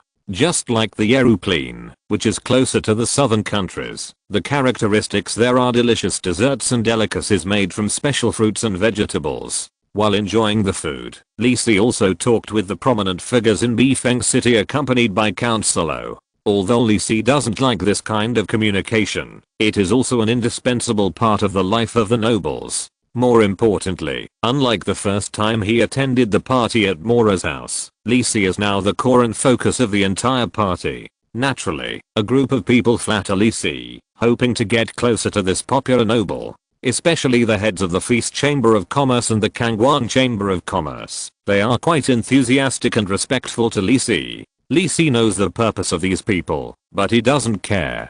This is his confidence as a Marquis of the Kingdom. However, among these people, there is one person who has aroused Lisi's interest. Lord Lisi is really knowledgeable and talented. Even the Frost Eagle in the north knows about it. It's a very rare magical beast. A middle-aged man in a black suit smiled and complimented Lisi while introducing himself and saying, "I'm Wu, the president of the Hansang Chamber of Commerce. My Chamber of Commerce naturally cannot be compared with the Feast Chamber of Commerce, but it still has some special northern products. I wonder if you are interested?" Oh. Hearing this familiar name, Lisi carefully looked at the middle-aged man who called himself Wu and said with a smile, "I really want to bring some special gifts back to Kangwang City. Wu asked with a look of joy, and hurriedly said, then you are absolutely right to choose the Hansang Chamber of Commerce. Whether it is precious mink fur or special medicinal materials, they are all suitable as gifts. These chambers of commerce have a lot of reserves, which will definitely satisfy you. Li Si nodded with satisfaction, raised the wine glass in his hand to him, and said, then I will have a good look tomorrow. Lord Li Si, you are too polite. I will go back and prepare well. Wu said respectfully, raised his glass, and clinked it with Li Si carefully, drank the wine in the glass, and then hurriedly said goodbye, and left the party. Many people present looked at Wu with some envy. This guy is so lucky, he has hooked up with Marquis Kane. Why didn't I think of this? Those things are rare in Kangwang City, but not too rare in Bifeng City. What a pity. After a brief regret, the people surrounding Li Si introduced their own specialties to Li Si more enthusiastically. However, Li Si just sipped the wine, and showed no interest in the treasures they mentioned. Only Li Si himself knew the specific reason. After deciding to make trouble in Bifeng City, Li Si carefully recalled the game plot related to Bifeng City in his previous life. Li Si remembered the names of Hansang Chamber of Commerce and President Wu very clearly. That was a part of the main plot of the Bifeng City War. That plot was called removing the hidden line of the Dylan Kingdom. After the players ran through many clues, they finally determined that the secret line of the Kingdom of Dylan in Bifeng City was and Hansang Chamber of Commerce. The Hansang Chamber of Commerce founded by quickly took root in Bifeng City by relying on the relatively cheap specialties from the Kingdom of Dylan. At the same time, it set up bases in other cities in the northern border of the kingdom, and relied on the influence of the Chamber of Commerce to collect intelligence. This time, Li Si came to Bifeng City for the Hansang Chamber of Commerce, but he didn't expect that this person would take the initiative to run into Li Si. Good guy, you are sensible. Or has your luck improved? Glancing at the attribute panel, your luck is still 7 points. It should be said that Li Si did not feel that his luck had improved when he did not use the skill of the good luck brooch. Lucky man. Is it possible that 3 points of luck are not enough to get rid of the fact that he is not a rich man? Just when Li Si was thinking about it, had left the castle and got on the carriage and rushed back. At this time, his face was no longer the almost flattering smile just now, but a serious face. Arcane tapped the handrail of the carriage lightly, frowning. Why would this newly appointed Marquis of Kangwang City come to Bifeng City at this time? According to the intelligence he collected, Kangwang City has not been peaceful recently. This Marquis Kane seems to be very active in it. For some things, even if the kingdom wants to reduce the impact and limit the spread of news, it is impossible to shut up everyone who has been deeply involved in the field of intelligence and secret espionage for many years, knows very well that the more news the kingdom wants to suppress, the more important this information is. Report to Lord Seth, and see if you can get any useful information from this Arcane tomorrow. Sighed secretly. Since the Kingdom of Feast declared war on the Kingdom of Bertich, he has vaguely felt that the shadow of war has also shrouded the land of the north. War. I hope His Majesty Luca can lead us to victory. Comforted himself and stopped thinking about it. In Solo Castle, the party is over and the guests and hosts are having a great time. The invited guests left and went home one after another under the service of the castle servants, but the two most important people of the party did not show up. Li Si was sitting in a luxuriously decorated reception room in the castle. The fireplace next to him was making a slight sound, and the burning flames dispelled the coldness of early winter in the room. I wonder if Lord Li Si is satisfied with today's party? Anda, who was leaning on the sofa opposite Li Si, said with a smile. Ignis on the side, filled a glass of cream liqueur for the two of them, and then stood aside in silence. Now it's time to talk about business. Li Si smiled and said, thank you so much. Today's party made me experience a different style from Kangwang City. It's really fascinating. Haha, I'm glad you're satisfied. Anda said with a smile, waving to Ignis. The butler took out a small box wrapped in red silk cloth and gently placed it in front of Li Si. I'm sorry for what happened before. This is a small compensation. I hope you're satisfied. Anda pointed to the small box and said with a smile. Chapter 218, Soul Requiem Gem. Li Si looked at the small box in front of him and said with a smile, "That incident was just an accident. You are too polite." Anda waved his hand and said seriously, "In the end, it was Ignis who did not fulfill his duties. I admire your generosity, but this does not mean that the Solo family does not express sincerity." Ignis, who was standing aside, bowed and said, "Thank you for forgiving my offense. It seems that Earl Solo is really thanking him sincerely, and he probably doesn't want to owe him too much." Li Si also nodded and said, "Then I will accept it. I hope our friendship will be as strong as the Gano Mountains." Anda also smiled and said, "Of course, the Solo family will always be your friend." Sure enough, with strength and background, there are friends everywhere. Li Si thought so in his heart, and heard Anda say at the same time, "You might as well open it and take a look. This is a gift I carefully selected. I hope you like it." Li Si didn't hesitate to hear this. He directly picked up the dark grey small box in front of him. It was still a little heavy in his hand. What could this be? Li Si couldn't help but be curious, and gently opened the small box. On the velvet cloth, quietly lay a piece of purple transparent crystal shaped like a twisted branch, covered with tiny cross sections, reflecting a slightly dreamy lavender light. Li Si couldn't help but murmur, "Soul-soothing gem. Master Li Si is indeed a disciple of Flame of Judgment." Anda was a little surprised that Li Si could recognize this treasure so quickly, and clapped his hands in amazement. "Since I got this gem, I have invited many appraisers and spent a lot of time to find out what it is.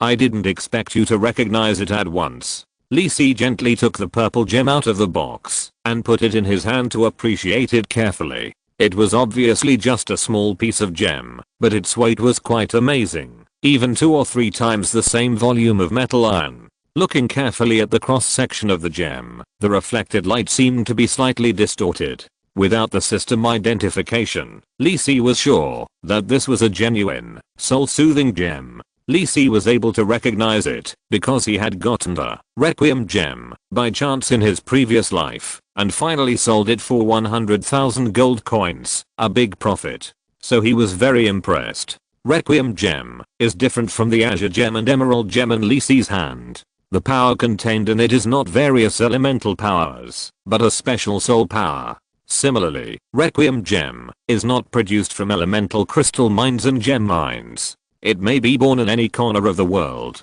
No one knows how it is produced. Some people speculate that this is the crystallization of the souls that entered the underworld, and some people speculate that this is the product of the legendary dream world. There are many related speculations, but none of them have been confirmed. Requiem gem has a great effect. It can make up for the damage to the soul of the strong and enhance the soul of the user. At the same time, it is also a necessity for some high-level ritual arrays. Li Si knows that the St. Lars Miracle Resurrection Ceremony of the Dawn Church requires Requiem gem. This is a ritual array that can revive a high-level professional without damage. Requiem gemstone has a wide range of uses, but the amount produced each year is quite small, so its price is also very high. The Requiem gemstone in Li Si's hand is slightly larger than the one he got in his previous life, and it is estimated to be worth hundreds of thousands of gold coins. Rich man. This thought was the only thing left in Li Si's mind. This is too expensive. Li Si put the Requiem gemstone in his hand back into the box and looked at Anda and said.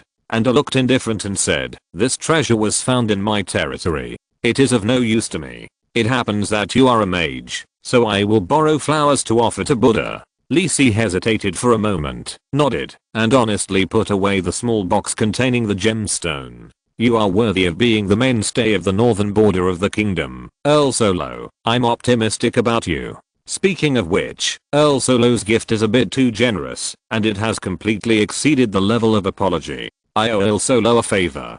After all, Li Si also had a special need for the Requiem gemstone. He had previously commissioned the Feast Chamber of Commerce to help purchase it, but unfortunately, there was no definite news when he left Kangwang City. "I didn't expect to gain anything here." Count Solo was also very happy that Li Si accepted this gemstone. To him, a Requiem gemstone was nothing. if he could make friends with this Marquis Kane. If he had any problems, he could ask the two big guys behind him for help, which would be a good start. Li Si picked up the wine glass and took a sip. He hesitated for a moment and said, "You are too polite, but I do have something I want to communicate with you." Seeing Li Si's slightly serious expression, Count Solo straightened his body a little and asked with a smile, "Is it related to your visit to the north, Marquis Kane?" "It has some relationship."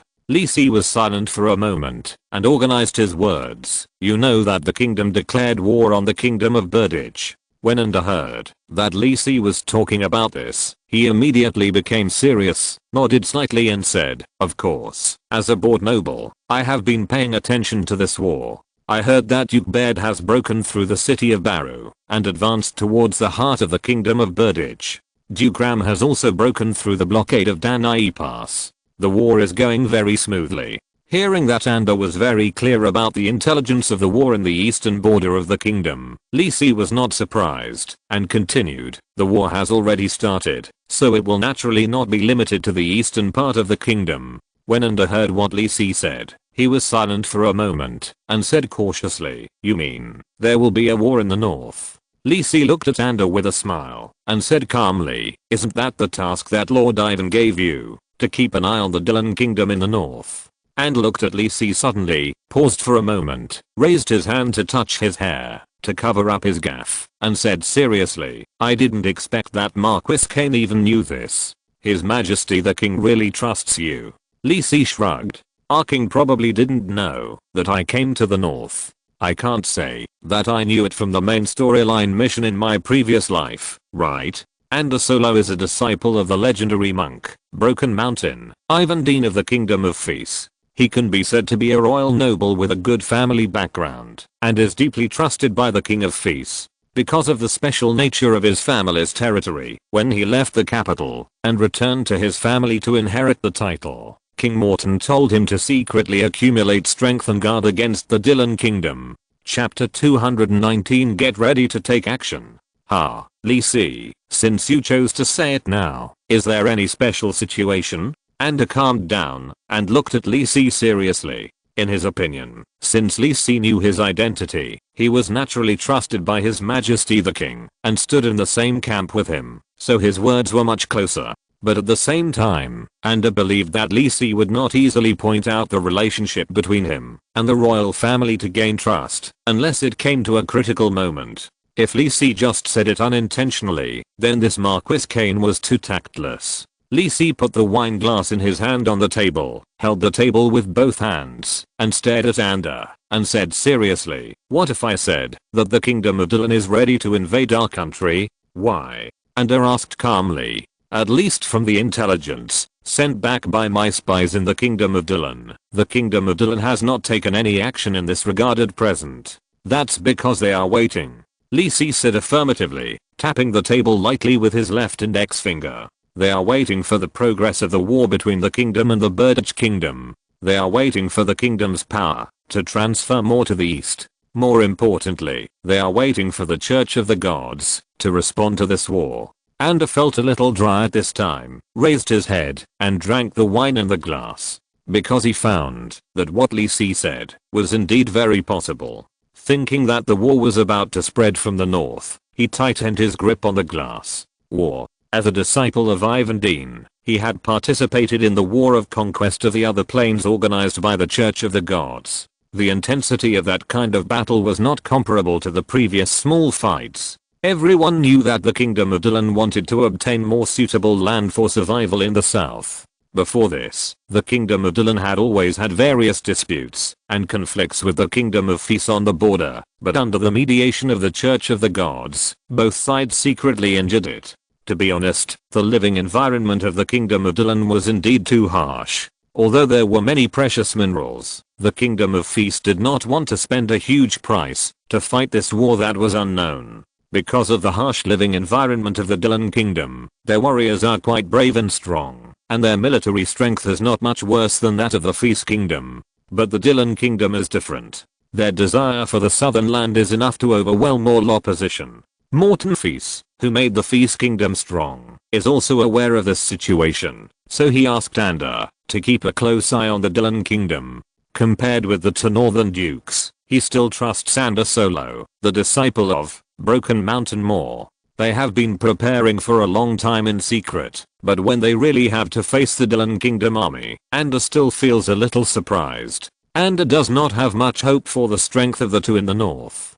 Do you need any help? Ander sighed and looked at Lisi and said, I know you are not sure about the truth of this matter. Lisi knocked on the table and said with a smile, but now there is an opportunity to get evidence that the Dylan Kingdom wants to start a war. Ander did not speak, staring at Lisi. The Cold Pine Chamber of Commerce in North Wind City, and that's... Hearing this, Ander's mind flashed with Ur's face, that often wore a flattering smile. That's the open power of the intelligence organization, Winter Snake, that the Dylan Kingdom has planted in the northern border of the kingdom. They collect all useful intelligence in the northern border of the kingdom through the most common means such as developing the power of the Chamber of Commerce. And that is one of the important leaders. Ander frowned deeply. He had never taken the Cold Pine Chamber of Commerce seriously. After all, the Cold Pine Chamber of Commerce was just a medium-sized chamber of commerce limited to the northern border, and its power was not that strong.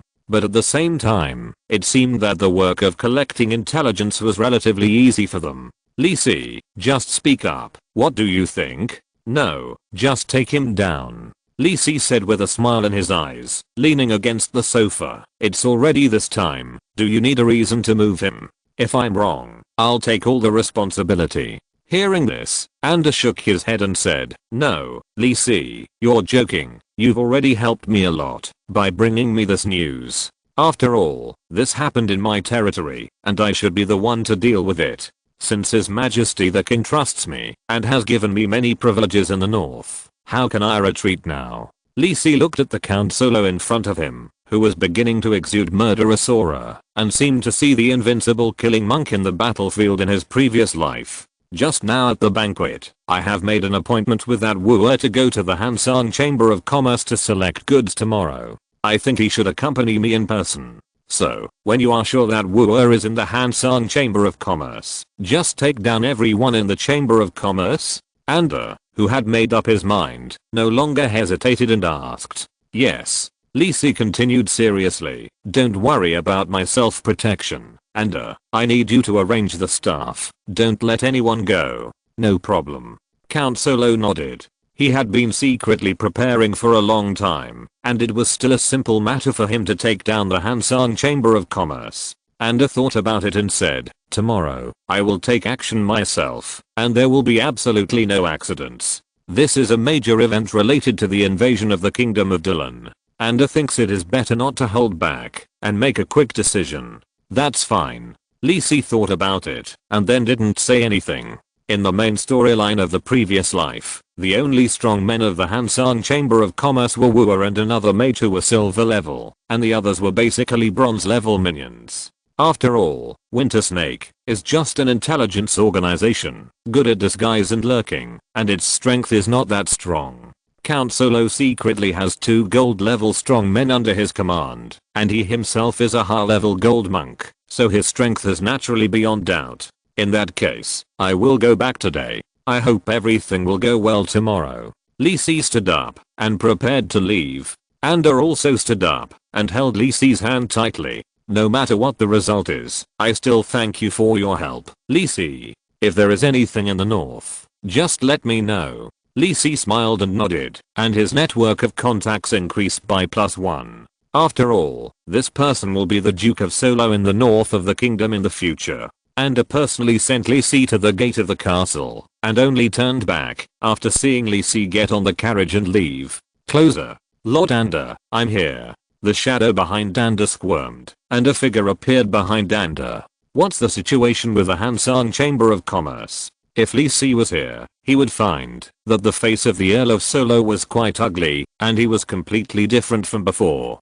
As the king's secret agent, to pay attention to the Kingdom of Dylan, he actually let the people of the Kingdom of Dylan establish an important intelligence base under his nose. Even the leader of the base became a guest of the banquet he invited. It's so embarrassing. Ander even thought that Lisi didn't ask more about this matter just now, which was to save his face. I'll go investigate now.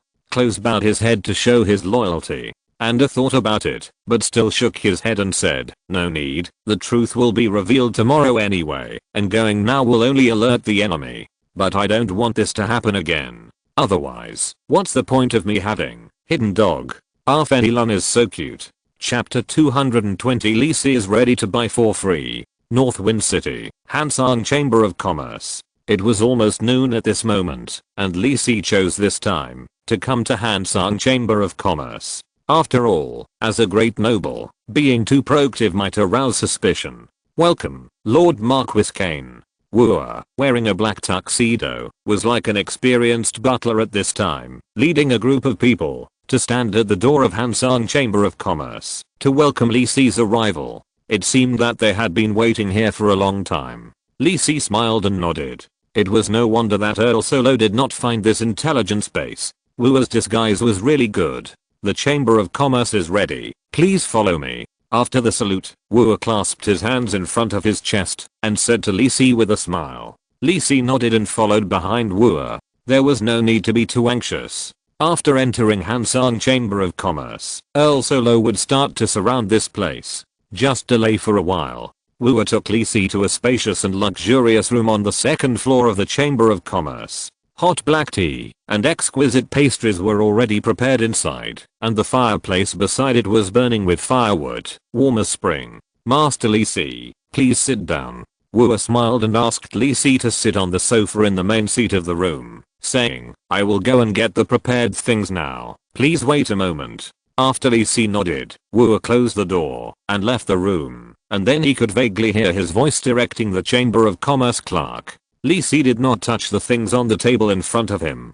Although it was very likely that Wooer would not do anything in it, it was time to make trouble. After waiting quietly for a while, Wooer pushed the door and walked in, followed by several beautiful waitresses, holding exquisite wooden trays in their hands. Sorry to have kept you waiting. Wooer's face was full of smiles, and then he did not delay, and waved his hand, and the first maid behind him walked to Lisi with a tray. Gently bent his knees, knelt on the carpet in front of Lisi, and presented the items on the tray to Lisi. There was a piece of snow white fur on the tray. This is the snow mink fur that is a specialty of the north. This is the top grade pure snow mink fur without a single color. It feels the most delicate and soft, warm and light. Of course, this is just a sample. If you like it, I have enough snow mink fur to make several coats. I guess you have seen all kinds of treasures of the kingdom in Kangwang City. I guess you won't care about ordinary treasures. Why don't you bring some special products from the north as a gift?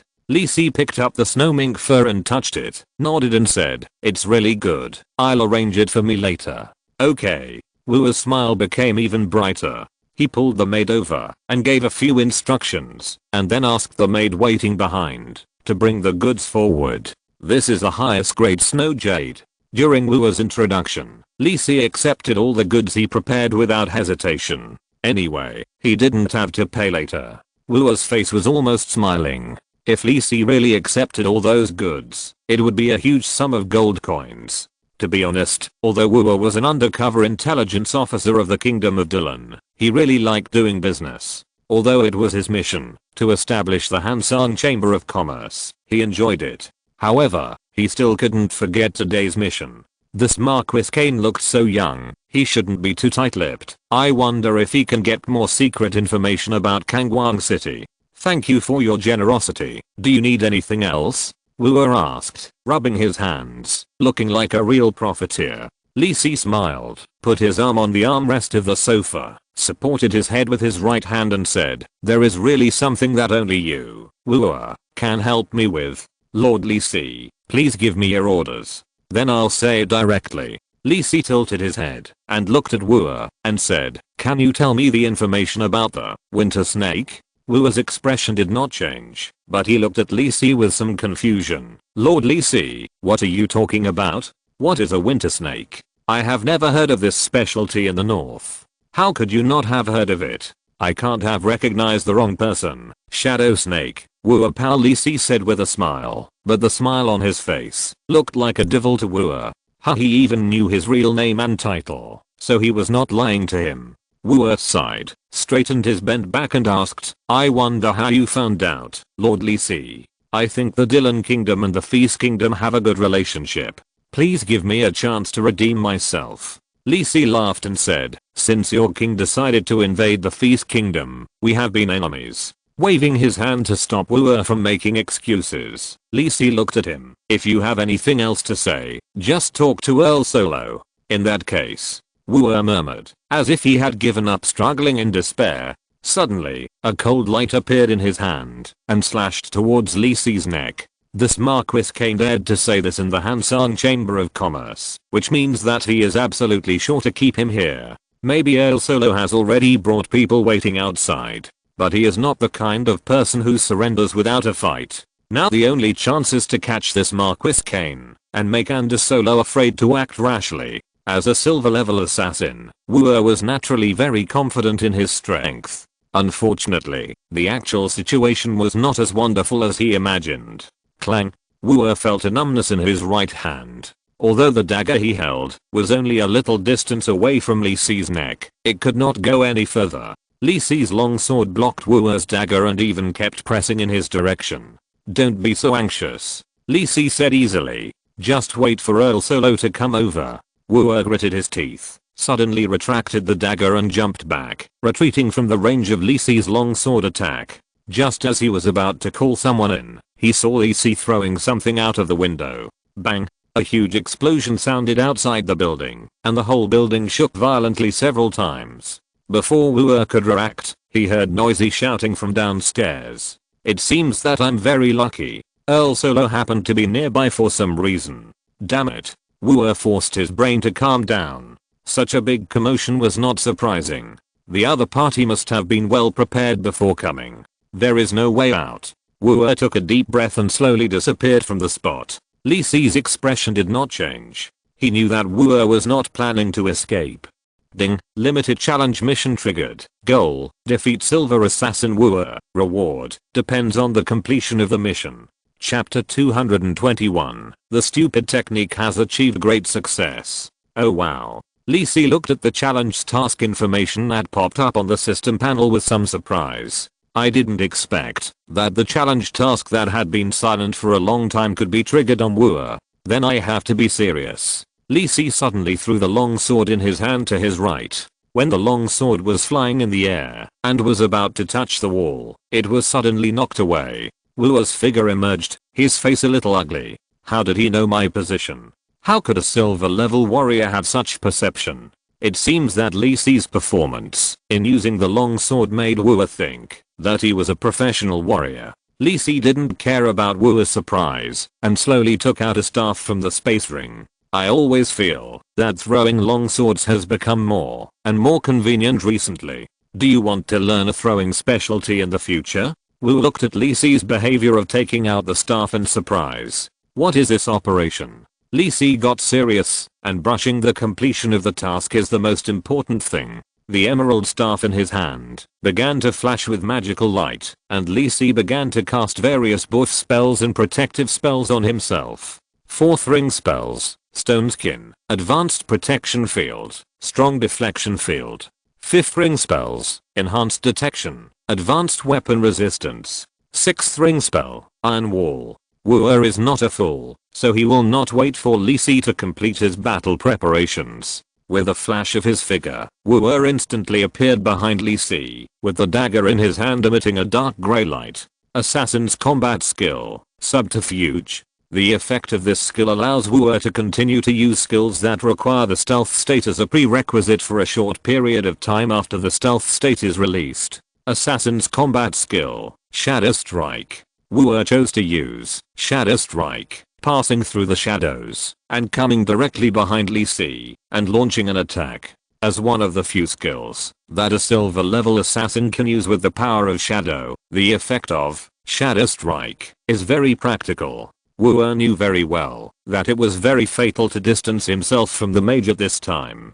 He had to resolve the battle in the room as soon as possible. If Li Si went outside, it would be difficult for him to get close to Li Si again. As for why Li Si could use magic, he no longer cared, or rather, he simply had no time to think about this question. Li Si naturally noticed Wu's actions. His affinity with the shadow plane was much higher than that of Wu, who was a silver assassin, so he naturally sensed the fluctuations of the shadow power behind him. However, he did not look back. The fact was just as he expected. Wu's dagger that stabbed Li Si did not go as he wished, but was stuck in the void and could not move forward. The effects of several protective magics made Wu's attempt fail, and he did not even break a layer of magic defense. Wu missed the attack and dodged away from Li Si again. His expression was quite serious and gloomy. He knew in his heart that this attack was not as reserved as the first time, but the result caught him off guard. After all, he knew nothing about Li Si's specific strength, but Li Si knew Wu's methods. Since the battle had already begun, Li Si did not continue to talk nonsense with Wu. Blue ball technique. A dark blue fireball the size of a human head condensed in front of Li Si and shot in the direction of Wu. Before the fireball got close, Wu had already felt the heat inside. He was not careful and dodged sideways. But what he didn't expect was that the blue fireball actually exploded in midair and scattered into countless streams of fire flying towards Wu. There were too many scattered blue streams of fire. Even if Wu tried his best to dodge, a small stream of fire hit his left forearm. This is the direction that Li Si has been researching recently, and it is also a training method taught by Flame of Judgment. He wants to strengthen his control over casting spells and has been experimenting with Blue Ball spell. It is not enough to control the direction of the attack after casting a spell. Li Si's idea is to continue to control the state of the spell after casting it. Just like the Blue Ball spell that collapsed directly in midair just now. This time Li Si did not use the Arcane collapse explosion, but relied on his extraordinary elemental control to let the blue ball spell collapse by itself into countless streams of fire to attack the enemy. Now Li Si can even control the attack direction of the stream of fire generated after some spells collapse. To be honest, this attack method, in addition to being unexpected, is not much better than the more direct fire meteor, but it does improve Li Si's control a lot. Wu felt the heat on his forearm, and without hesitation, the dagger in his right hand flashed, and the piece of flesh with blue flames was directly cut off, falling to the ground, and turning into ashes. He could feel that this blue flame was not easy to deal with, so he chose the most direct way to deal with it. Li Si's expression remained unchanged, and the magic aura condensed on the emerald staff again. 5-ring spell system spell, Freezing Mist. With the casting of Freezing Mist, white mist gradually rose in the room, and the icy cold seemed to freeze the whole body. But Li Si found that the effect of Freezing Mist was not very good, and it did not seem to affect Wu's actions significantly. He was still wandering around Li Si, waiting for an opportunity to attack. Li Si suddenly thought of something, and grinned before acting. Wu came from the Dylan Kingdom in the north, and he must have adapted to the cold climate. Freezing Mist will not have an effect on him in a short time. In this case, the 5th ring shaping spell, Force Wall. The 5th ring enchantment spell, Mental Weakness. A transparent and illusory wall suddenly appeared in front of Wu. Although his eyes did not notice anything unusual, his keen perception had already reminded him that there was danger ahead, and he immediately stopped moving. At this moment, a white magic light quickly hit Wu's body. Wu had no time to react and quickly dodged away from Li Si. Then he found it strange that there were no scars on his body. Could it be that I was wrong? Wu was a little strange and even touched his body up and down in the same place. When he raised his head, his brain suddenly became confused. Who am I? Where am I? What am I doing here? Just as Wu was thinking deeply about these life questions, he suddenly saw a shadow appear in front of him. Duong Li Si took a hammer as big as a human head and looked at Wu who fainted on the ground. With the power of the modified attributes and the big diamond hammer, Wu fainted without any chance to resist. Li Si kicked Wu who was lying on the ground and exclaimed, "Is the effect of enchantment spells so good? Blessing of the Sticks is really useful. Thanks to Samus for his selfless support." Chapter 222 The Assassin's Bad Habits. Blessing of the Sticks has the effect of increasing the priority of the enchantment system by 2, which makes Li Si's weak mind technique unexpectedly effective. Of course, it is probably related to the fact that Wu is a thief with the lowest resistance in all aspects. Lee Si looked at Wu who fainted on the ground and felt itchy. After all, this guy's the spy of the Kingdom of Dylan. I must make sure that there are no dangerous items on him. For the Kingdom of Feast, I have no choice but to do it. Lee Si was righteous and began to check Wu's body quite skillfully.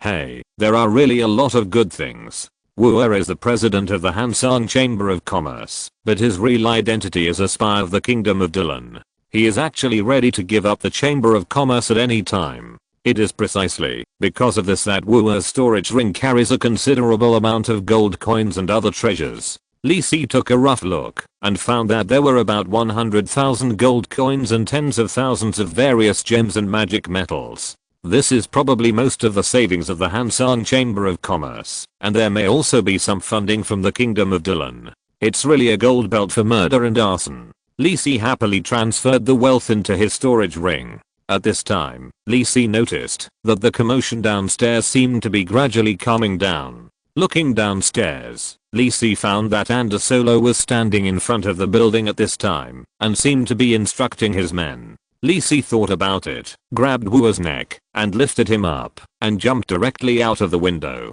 With the blessing of feather falling technique, Lee Si gently landed in front of Anda, and threw Wu in his hand to the ground beside him. This is the president of the Hansang Chamber of Commerce and the person in charge of this stronghold in the Dylan Kingdom.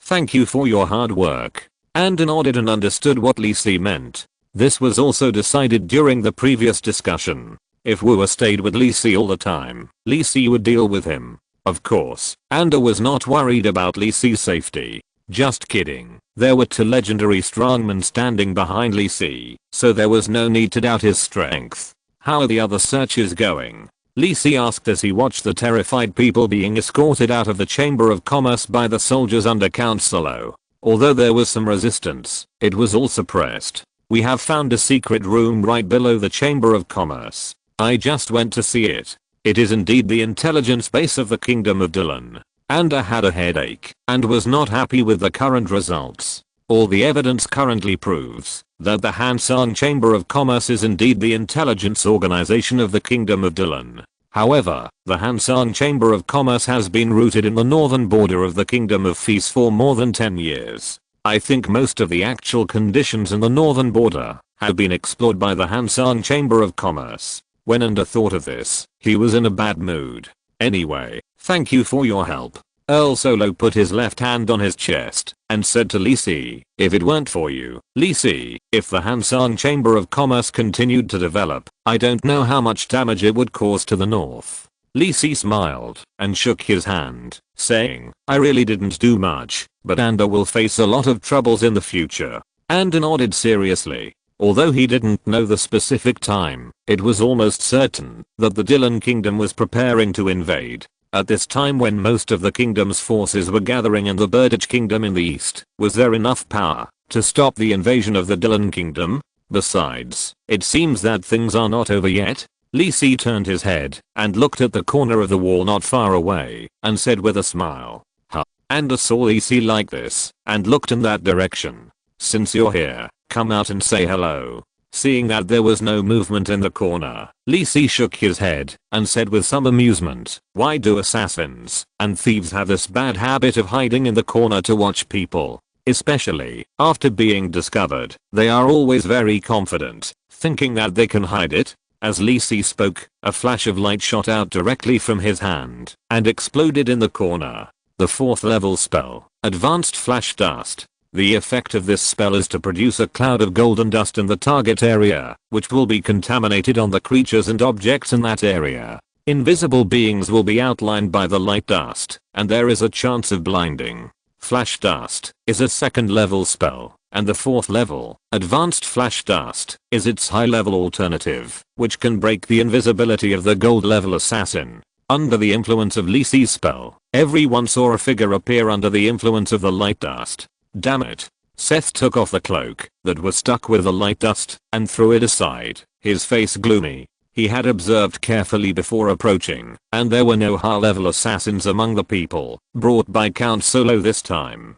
Although Anda was a perceptive monk, Seth was confident that, as long as he did not show murderous intent and hostility, the monk would not be able to detect his presence. But Seth had planned everything, but he did not expect that Lisi, a mage, would see through his tracks. Is this reasonable? Before Seth could react, Anda had already rushed up quickly. Boom. A dull sound rang out. Anda just kicked him. Seth almost had no time to react and could only barely raise his hand to block Anda's kick. Seth's figure retreated at a faster speed, knocking down the brick wall behind him, and the dust raised to block everyone's sight. Seth struggled to get up from the rubble, his face pale. If Lisi's discovery of his tracks just now surprised him, Anda's strength had already frightened him. As a gold level assassin, he simply couldn't understand how a monk of the same level could be so powerful. He was stronger than him, and even faster than him as an assassin. Lisi was naturally very clear about Anda's strength.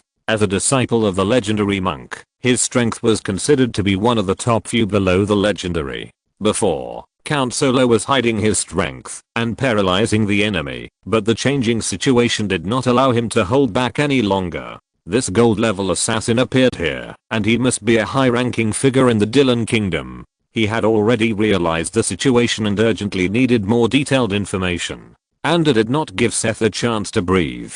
He quickly approached and fought closely, suppressing Seth tightly. Seth, who realized Anda's terrifying strength, did not dare to take his fists head on. He could only use secret methods to break through his limits and barely deal with Anda. The soldiers who followed Anda here did not panic, but quickly surrounded the scene under the command of the adjutant. They were well trained and knew that a chaotic attack would only cause trouble for Lord Count Solo. The best choice was to control the situation on the scene and help the Lord block the assassin's retreat.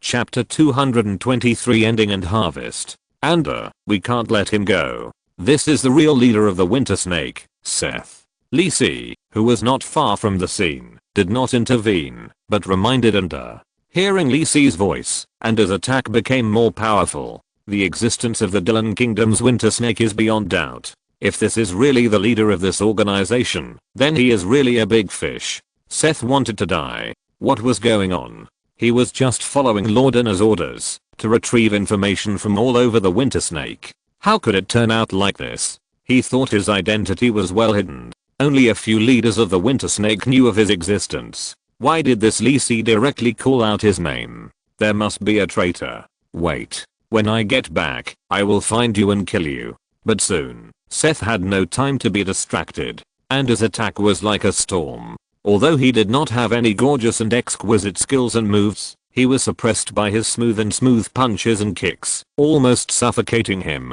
In fact, Lisi, who was standing aside, was also a little surprised. He didn't know why Seth, the leader of the Winter Snake, would appear in North Wind City. In the main plot of the previous life, Seth would be stationed in Mega City, the border of the Kingdom of Dylan. However, since he was found here, he could not leave. As for whether the plot in the future would change, Lisi didn't intend to care. He had brought enough changes. As a prophet who controls the future, he was bound by fear of change. Not trying and working hard would be the most incompetent and cowardly manifestation. It seems that the battle will soon come to an end. Lisi watched the dark grey light suddenly burst out on the battlefield, and then it was quickly suppressed by the sun or a flashing on Anda's body. Seth has begun to fight desperately, but unfortunately it has no effect. He can't make any waves in the hands of Count Solo. After all, he is Count Solo who will guard the northern border of the Kingdom of Fez in the future. If he can't even do this, the old Fox King of Fez will not give him the important task of the northern border. Soon, the smoke and dust on the battlefield dissipated. Anda grabbed Seth's scarf and dragged the unconscious Seth over. He threw Seth to her side. Now all the strong men of Winter Snake in North Wind City were lying in a neat row. Take these two people away and keep them under guard. Don't let them leak out. Let Close do it himself. I want to know everything they know. Anda ordered his soldiers. It seemed that he was going to take the two unconscious people back for a thorough interrogation. Lisi looked at Seth, who was beaten to a pulp and looked like a human being. Suddenly, he felt that he was quite kind. At least he didn't suffer too much pain, except that his face was almost smashed into a pig's head by him. At least he still looked like a human being. I'm really a kind person. After Anda arranged the follow-up interrogation and the disposal of the Hansang Chamber of Commerce, He looked at Li Si and said sincerely, I don't know how to thank you, Li Si. I will arrange people to clean up the bases of the Hansang Chamber of Commerce and other cities in the north. After all the assets of the Hansang Chamber of Commerce are cleared, I will have them sent directly to your residence in Kangwang City. Knowing that Li Si was leaving tomorrow, Count Solo said without hesitation, I will report all the matters in Bifeng City to His Majesty the King. I believe His Majesty will also recognize and reward your achievements. There is no rush for this. Li Si waved his hand. He really didn't care much. After all, the essence of the Hansang Chamber of Commerce was in his storage ring, and the other fixed assets of the Chamber of Commerce would not be too many. Rather than talking about this, the two people Seth and who were brought back just now are quite important people.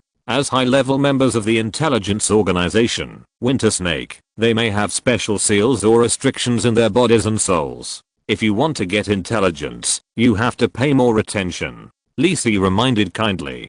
Point indeed. I will contact Kangwang City and ask His Majesty to send professionals. Anda did not expect this, frowned and thought for a while. He suggested, the intelligence is not urgent, and these two people must not die. This is naturally the best. Li Si nodded and said goodbye and prepared to return to the hotel. You still have a lot of things to do. I won't bother you. I'll go back to the hotel first. Anda hesitated and nodded, stopping the words of inviting Li Si to stay in the castle.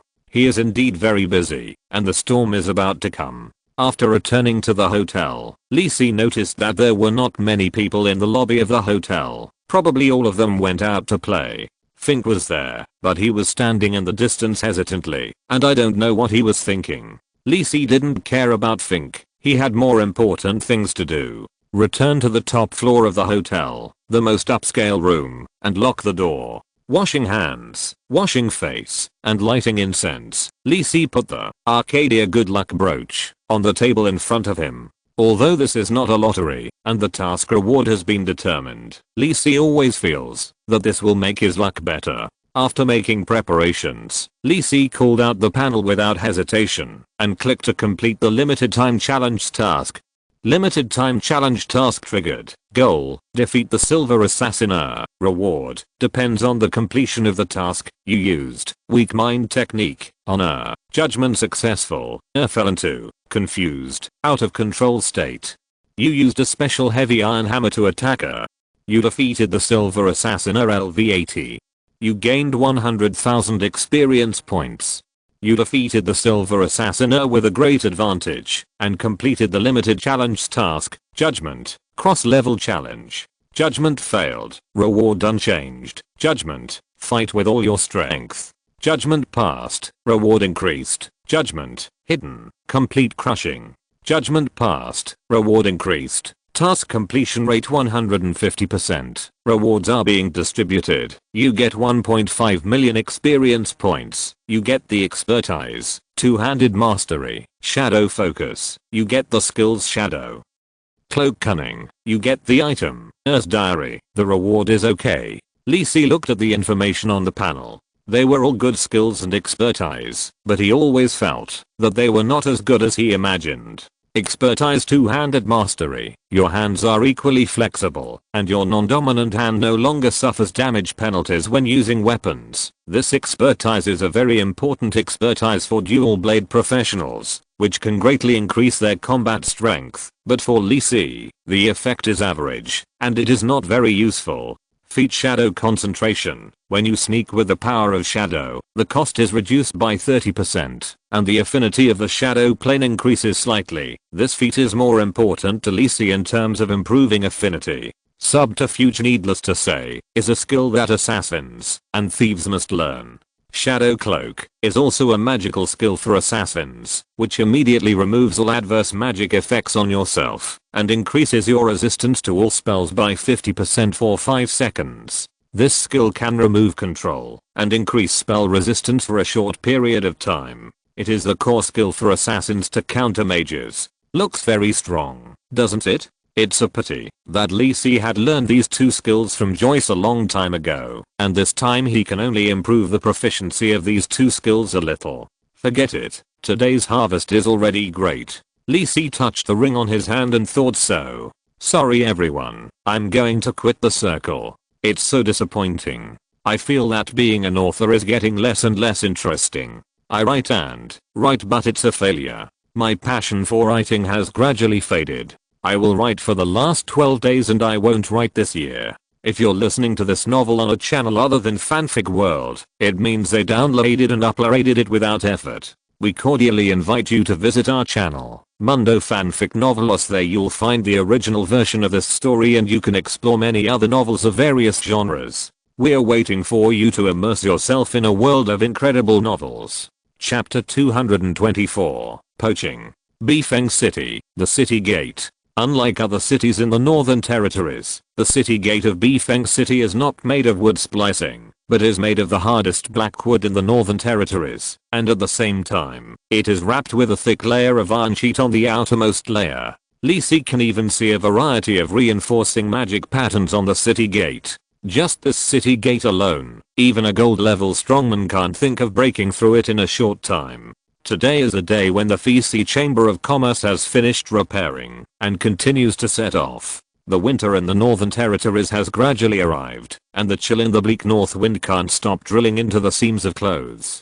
Luokui knows that time is very tight, and the caravan must return to the south when the first snow falls. Lord Lisi. Everyone in the caravan already knows Lisi's identity, so Luokui no longer hides it. Standing beside Lisi, he said respectfully, "What's the matter?" Lisi, who had a good rest yesterday, was in high spirits. At this time, he was sitting in the carriage sorting out the gains in the ring. Wu has a lot of treasures in his hands, especially since he has exchanged most of his wealth for magic metals and gems. It should also be prepared for the Kingdom of Dylan, specially purchased and collected from the Kingdom of Fis, but now it has become Lisi's harvest. Mithril, gold essence, red copper, various magic crystals, gems, and even 3 high-level gems that are not inferior to the azure gems in Lisi's hand. These precious magic materials are much more valuable to Lisi than the simple Fis gold coins. The steward of Count Solo just came to ask me when I will leave, saying that Count Solo may come.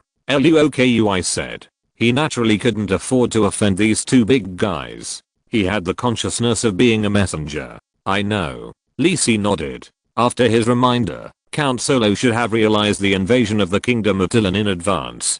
Presumably, the situation faced by the Kingdom of Fis this time will be much better than in the previous life. As for whether to tell this information to other nobles in the northern border of the kingdom, that is not something Lisi needs to consider. As a confidant of King Morton, Anda will definitely report everything to the king. As for the degree of it, let those in power worry about it. You know, after the invasion war of the Kingdom of Dylan was repelled in the previous life, many of the territories of the fallen nobles in the northern border of the kingdom were taken into the pockets of the royal family. Not long after waiting, Lisi heard the sound of horse hooves approaching, and saw Anda, wearing a conspicuous silver white armor, riding a strong horse with a group of soldiers. Lisi. Anda pulled the reins, jumped off without waiting for the horse to stop, and stood in front of Lisi. Lisi also got off the carriage, and looked at the Count Solo, who was so agile, that he didn't look like he was in his 60s. However, considering his lifespan as a senior monk, he is still in his prime now. Anda, you look like you are ready to take action. Lisi looked at Anda in military uniform, and asked with a smile. When the two met yesterday, they were both wearing noble clothes. Now one was wearing armor and the other was wearing adventurer's clothes. It was impossible to tell that they were two nobles. I have obtained the permission of His Majesty the King. This time I will clean up the strongholds of the Hansang Chamber of Commerce in other noble territories in the northern border. That's not easy. I didn't expect that I would cause you a big trouble. Oh, my dear Lisi, I really hope there will be more trouble like this. Anda laughed and patted Lisi's shoulder. Finally, Anda approached Lisi's body and whispered, "After I reported this matter to His Majesty the King with the magic communication prop yesterday, His Majesty also asked me to bring you greetings. He said he was looking forward to the day when you return to Kangwang City." Anda said with a smile. He could naturally feel King Morton's favor for Lisi. It's smile now. Then let's not waste time. I will set off first. I wish you a safe journey. Anda was also quite neat and tidy. After conveying the king's intention, he mounted his horse and galloped away with his soldiers. Li Si did not stay any longer. He had to continue his journey. Luokui. Lord Li Si, I'm here. If I remember correctly, the next city is the city of Viscount Raya. Yes, Lord Li Si. Luokui nodded and said respectfully, but it will take another 10 days to reach Viscount Raya. The further north you go, the wider the distance between the various noble territories becomes. There are often autonomous cities and uninhabited areas between territories. I will separate from the caravan when I get there, and I need your help with some things. Li Si said calmly. The two ladies in my carriage are planning to go to Kangwang City and return with the caravan. This is my promise to them. Please rest assured, I will ensure the safety of the two ladies. Luokui quickly agreed. This was not a big deal. You know that I have established a new chamber of commerce in Kangwang City. Li Si turned to look at Luokui with a smile on his face. Luokui was silent for a moment and nodded. The name of the White Dove Chamber of Commerce may be unfamiliar to ordinary people in Kangwang City, but it is naturally nothing new to Luokui, a member of the Chamber of Commerce industry. Are you interested in joining the White Dove Chamber of Commerce? Li Si smiled and sent an application for poaching. After traveling with the feast caravan for so long, he naturally saw Luokui's ability. Smart and capable, calm, and patient, years of work have honed his enough vision and self-awareness. He is neither humble nor arrogant in front of Li Si, showing enough respect without being too flattering. Luokui is indeed a talent. If it weren't for his ordinary background, he should have been able to climb to a higher position long ago. Li Si did not do it on impulse. Mora, the big frame of the White Dove Chamber of Commerce, has been built, but the White Dove Chamber of Commerce cannot just stay in Kangwang City after all. The operation of chambers of commerce in other places and the construction of caravans require enough manpower, and Mora also reflected this situation to himself. So after considering it, Li Si felt that Luokui was capable enough to take on this task. As for his own wishes, I'm willing, Lord Li Si. Luokui hesitated for only a moment, and immediately accepted the olive branch offered by Li Si. In the Fisi Chamber of Commerce, he didn't know how long it would take to climb to a higher position, but the White Dove Chamber of Commerce was different. The newly established new Chamber of Commerce was the most precious opportunity for Luokui. Anyone with a discerning eye in Kangwang City could see that the White Dove Chamber of Commerce was the newly rising Marquis Kane building his own power, and now was the best opportunity to join. Not to mention that it was an invitation from the owner of the Chamber of Commerce, Li Si himself. This was a once-in-a-lifetime opportunity, and Luokui would naturally not let it go. Okay. Li Si admired Luokui's decisiveness. He was not afraid of having the ambition to climb up, but having the ability was the most important thing. Li Si was confident that he could suppress all his men. Chapter 225, The Path to Advancement. The green on the northern land in autumn began to fade away, and the wilderness and hills interwoven with grey and yellow gave people a sense of vastness and loneliness. In the wilderness, a caravan was spreading along the vague dirt road towards the north. The autumn rain that had just fallen made the road a little muddy, and the caravan's progress slowed down a little. Think. Li Si, sitting in the carriage of the White Wolf Adventure Group, was a little bored. He looked at Fink, who was following the team, and called him over. Moriarty. Fink walked over hesitantly and whispered. Li Si looked at Fink in silence. What was wrong with this guy? He was so shy. What's wrong?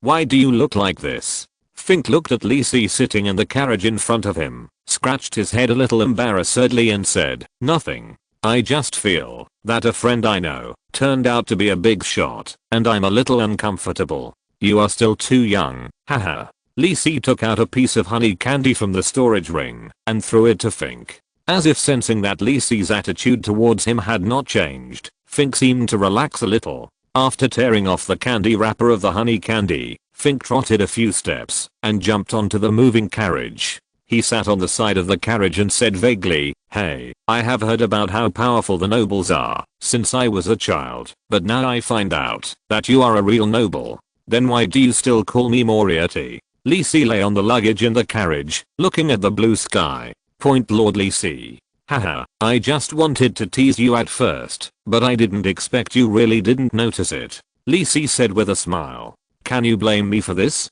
Uncle Magath and the others have been hiding it from me, and I haven't seen a real noble? Fink felt like an idiot, and couldn't help but defend himself. So, now that you have seen it, you will be able to recognize it in the future? Fink shook his head silently and said seriously, I always feel that you, Lisi, are not the same as the great nobles in the rumors, but when you stood with Lord Solo in Bifeng City, I felt that, if you are not a noble, then no one else can be. He is obviously about the same age as me. This is what Fink really thinks. That day at the Bifeng City Hotel, he saw that Lord Solo talked to Lisi very enthusiastically, which brought a great shock to his young heart. This was Fink's first contact with the top nobles in the kingdom, which was not comparable to those who were poor, and had to force themselves to maintain the dignity of the nobles. At that moment, Lisi was both familiar and strange in his eyes. But at the same time, this was also the first time that he had a desire, and he also wanted to be like Lisi. Becoming a noble, it seems not that difficult. Maybe this was just a wrong feeling of the young man. After all, Lisi's status is not comparable to that of ordinary nobles. Lisi wanted to make fun of Fink, but when he saw the light in Fink's eyes, he was stunned. Do you want to become a noble? Lisi was silent for a moment and then asked. Who wouldn't want to become a distinguished noble lord? Fink scratched his hair, wondering if his fantasy was a little unrealistic. If he could be made a noble so easily, it would have been a common thing. It's difficult for ordinary people, but it's not impossible for you, Fink. Lisi sat up, looked at Fink seriously and said, HMM. Fink looked at Lisi with some curiosity and instinctively wanted to refute him, but he suddenly saw Lisi's serious expression and realized that the Lisi in front of him was the Marquis of Kangwang City. Was he kidding? Fink, do you know what is the easiest way to become a noble of the kingdom? Lisi took out a bright red apple from the storage ring and started to eat it. Fink thought about it and shook his head. Become a gold level strongman. As long as you become a gold level strongman and swear allegiance to His Majesty the King, you can directly become a court baron. Lisi continued. Gold level warrior. Fink was looking forward to it, but when he heard the prerequisites for becoming a gold level warrior, he was speechless. The leader of the entire White Wolf mercenary group is the only one who is a gold level warrior. Even Uncle Magath has been stuck at the silver level for many years. Can he do it? Do you know why I came to you on the day of departure? Lisi smiled and looked at Fink. Why? This is also what Fink is puzzled about. As a marquis, Lisi should live in a comfortable and luxurious castle, with countless servants serving him, and fine clothes and food. But he went to the north with the caravan, and worked as a sentinel for a few days with the White Wolf mercenary group without fear of hardship.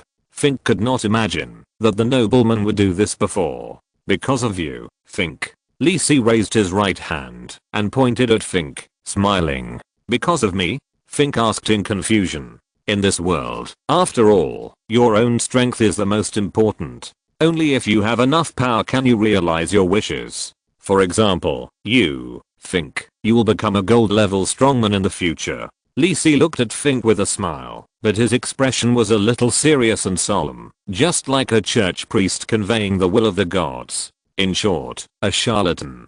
This Fink instinctively didn't believe Lisi's words. Although the guys in the mercenary group usually praised him for his talent, none of them was as sure as Lisi that he would become a gold level strongman in the future. You don't need to ask, and I won't tell you why I say that. Lisi smiled and then fooled. As a prophet, I can feel that you have this talent. So, it depends on whether you are willing to work hard and realize your talent. Fink was silent for a moment, and his voice was a little lower. Then what should I do? Lisi nodded. The fire was almost ready. Practice, study, you still have a lot to learn.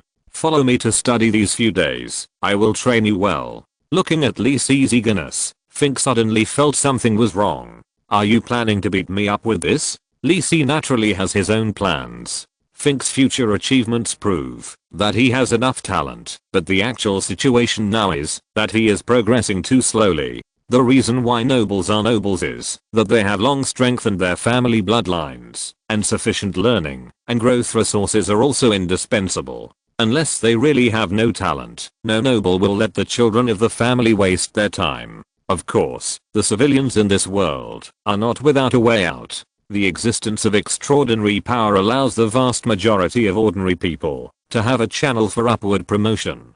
Compared with the nobles, the overwhelming numerical advantage of civilians allows them to always have extraordinary talents. Therefore, as long as this kingdom can still function normally, and the power holders are not too stupid, the aristocratic class can continuously strengthen the class power and maintain its own ruling position by absorbing and accepting the geniuses among the civilians. In fact, what Lee Si is doing now is no different from those nobles. It's just that he is very sure of Fink's talent and invested in advance the combat techniques and training resources that Fink lacks are nothing to Lee Si. The future Arcane floating city needs a lot of talents. Lee Si will naturally not let go of any good seedlings. End of this chapter.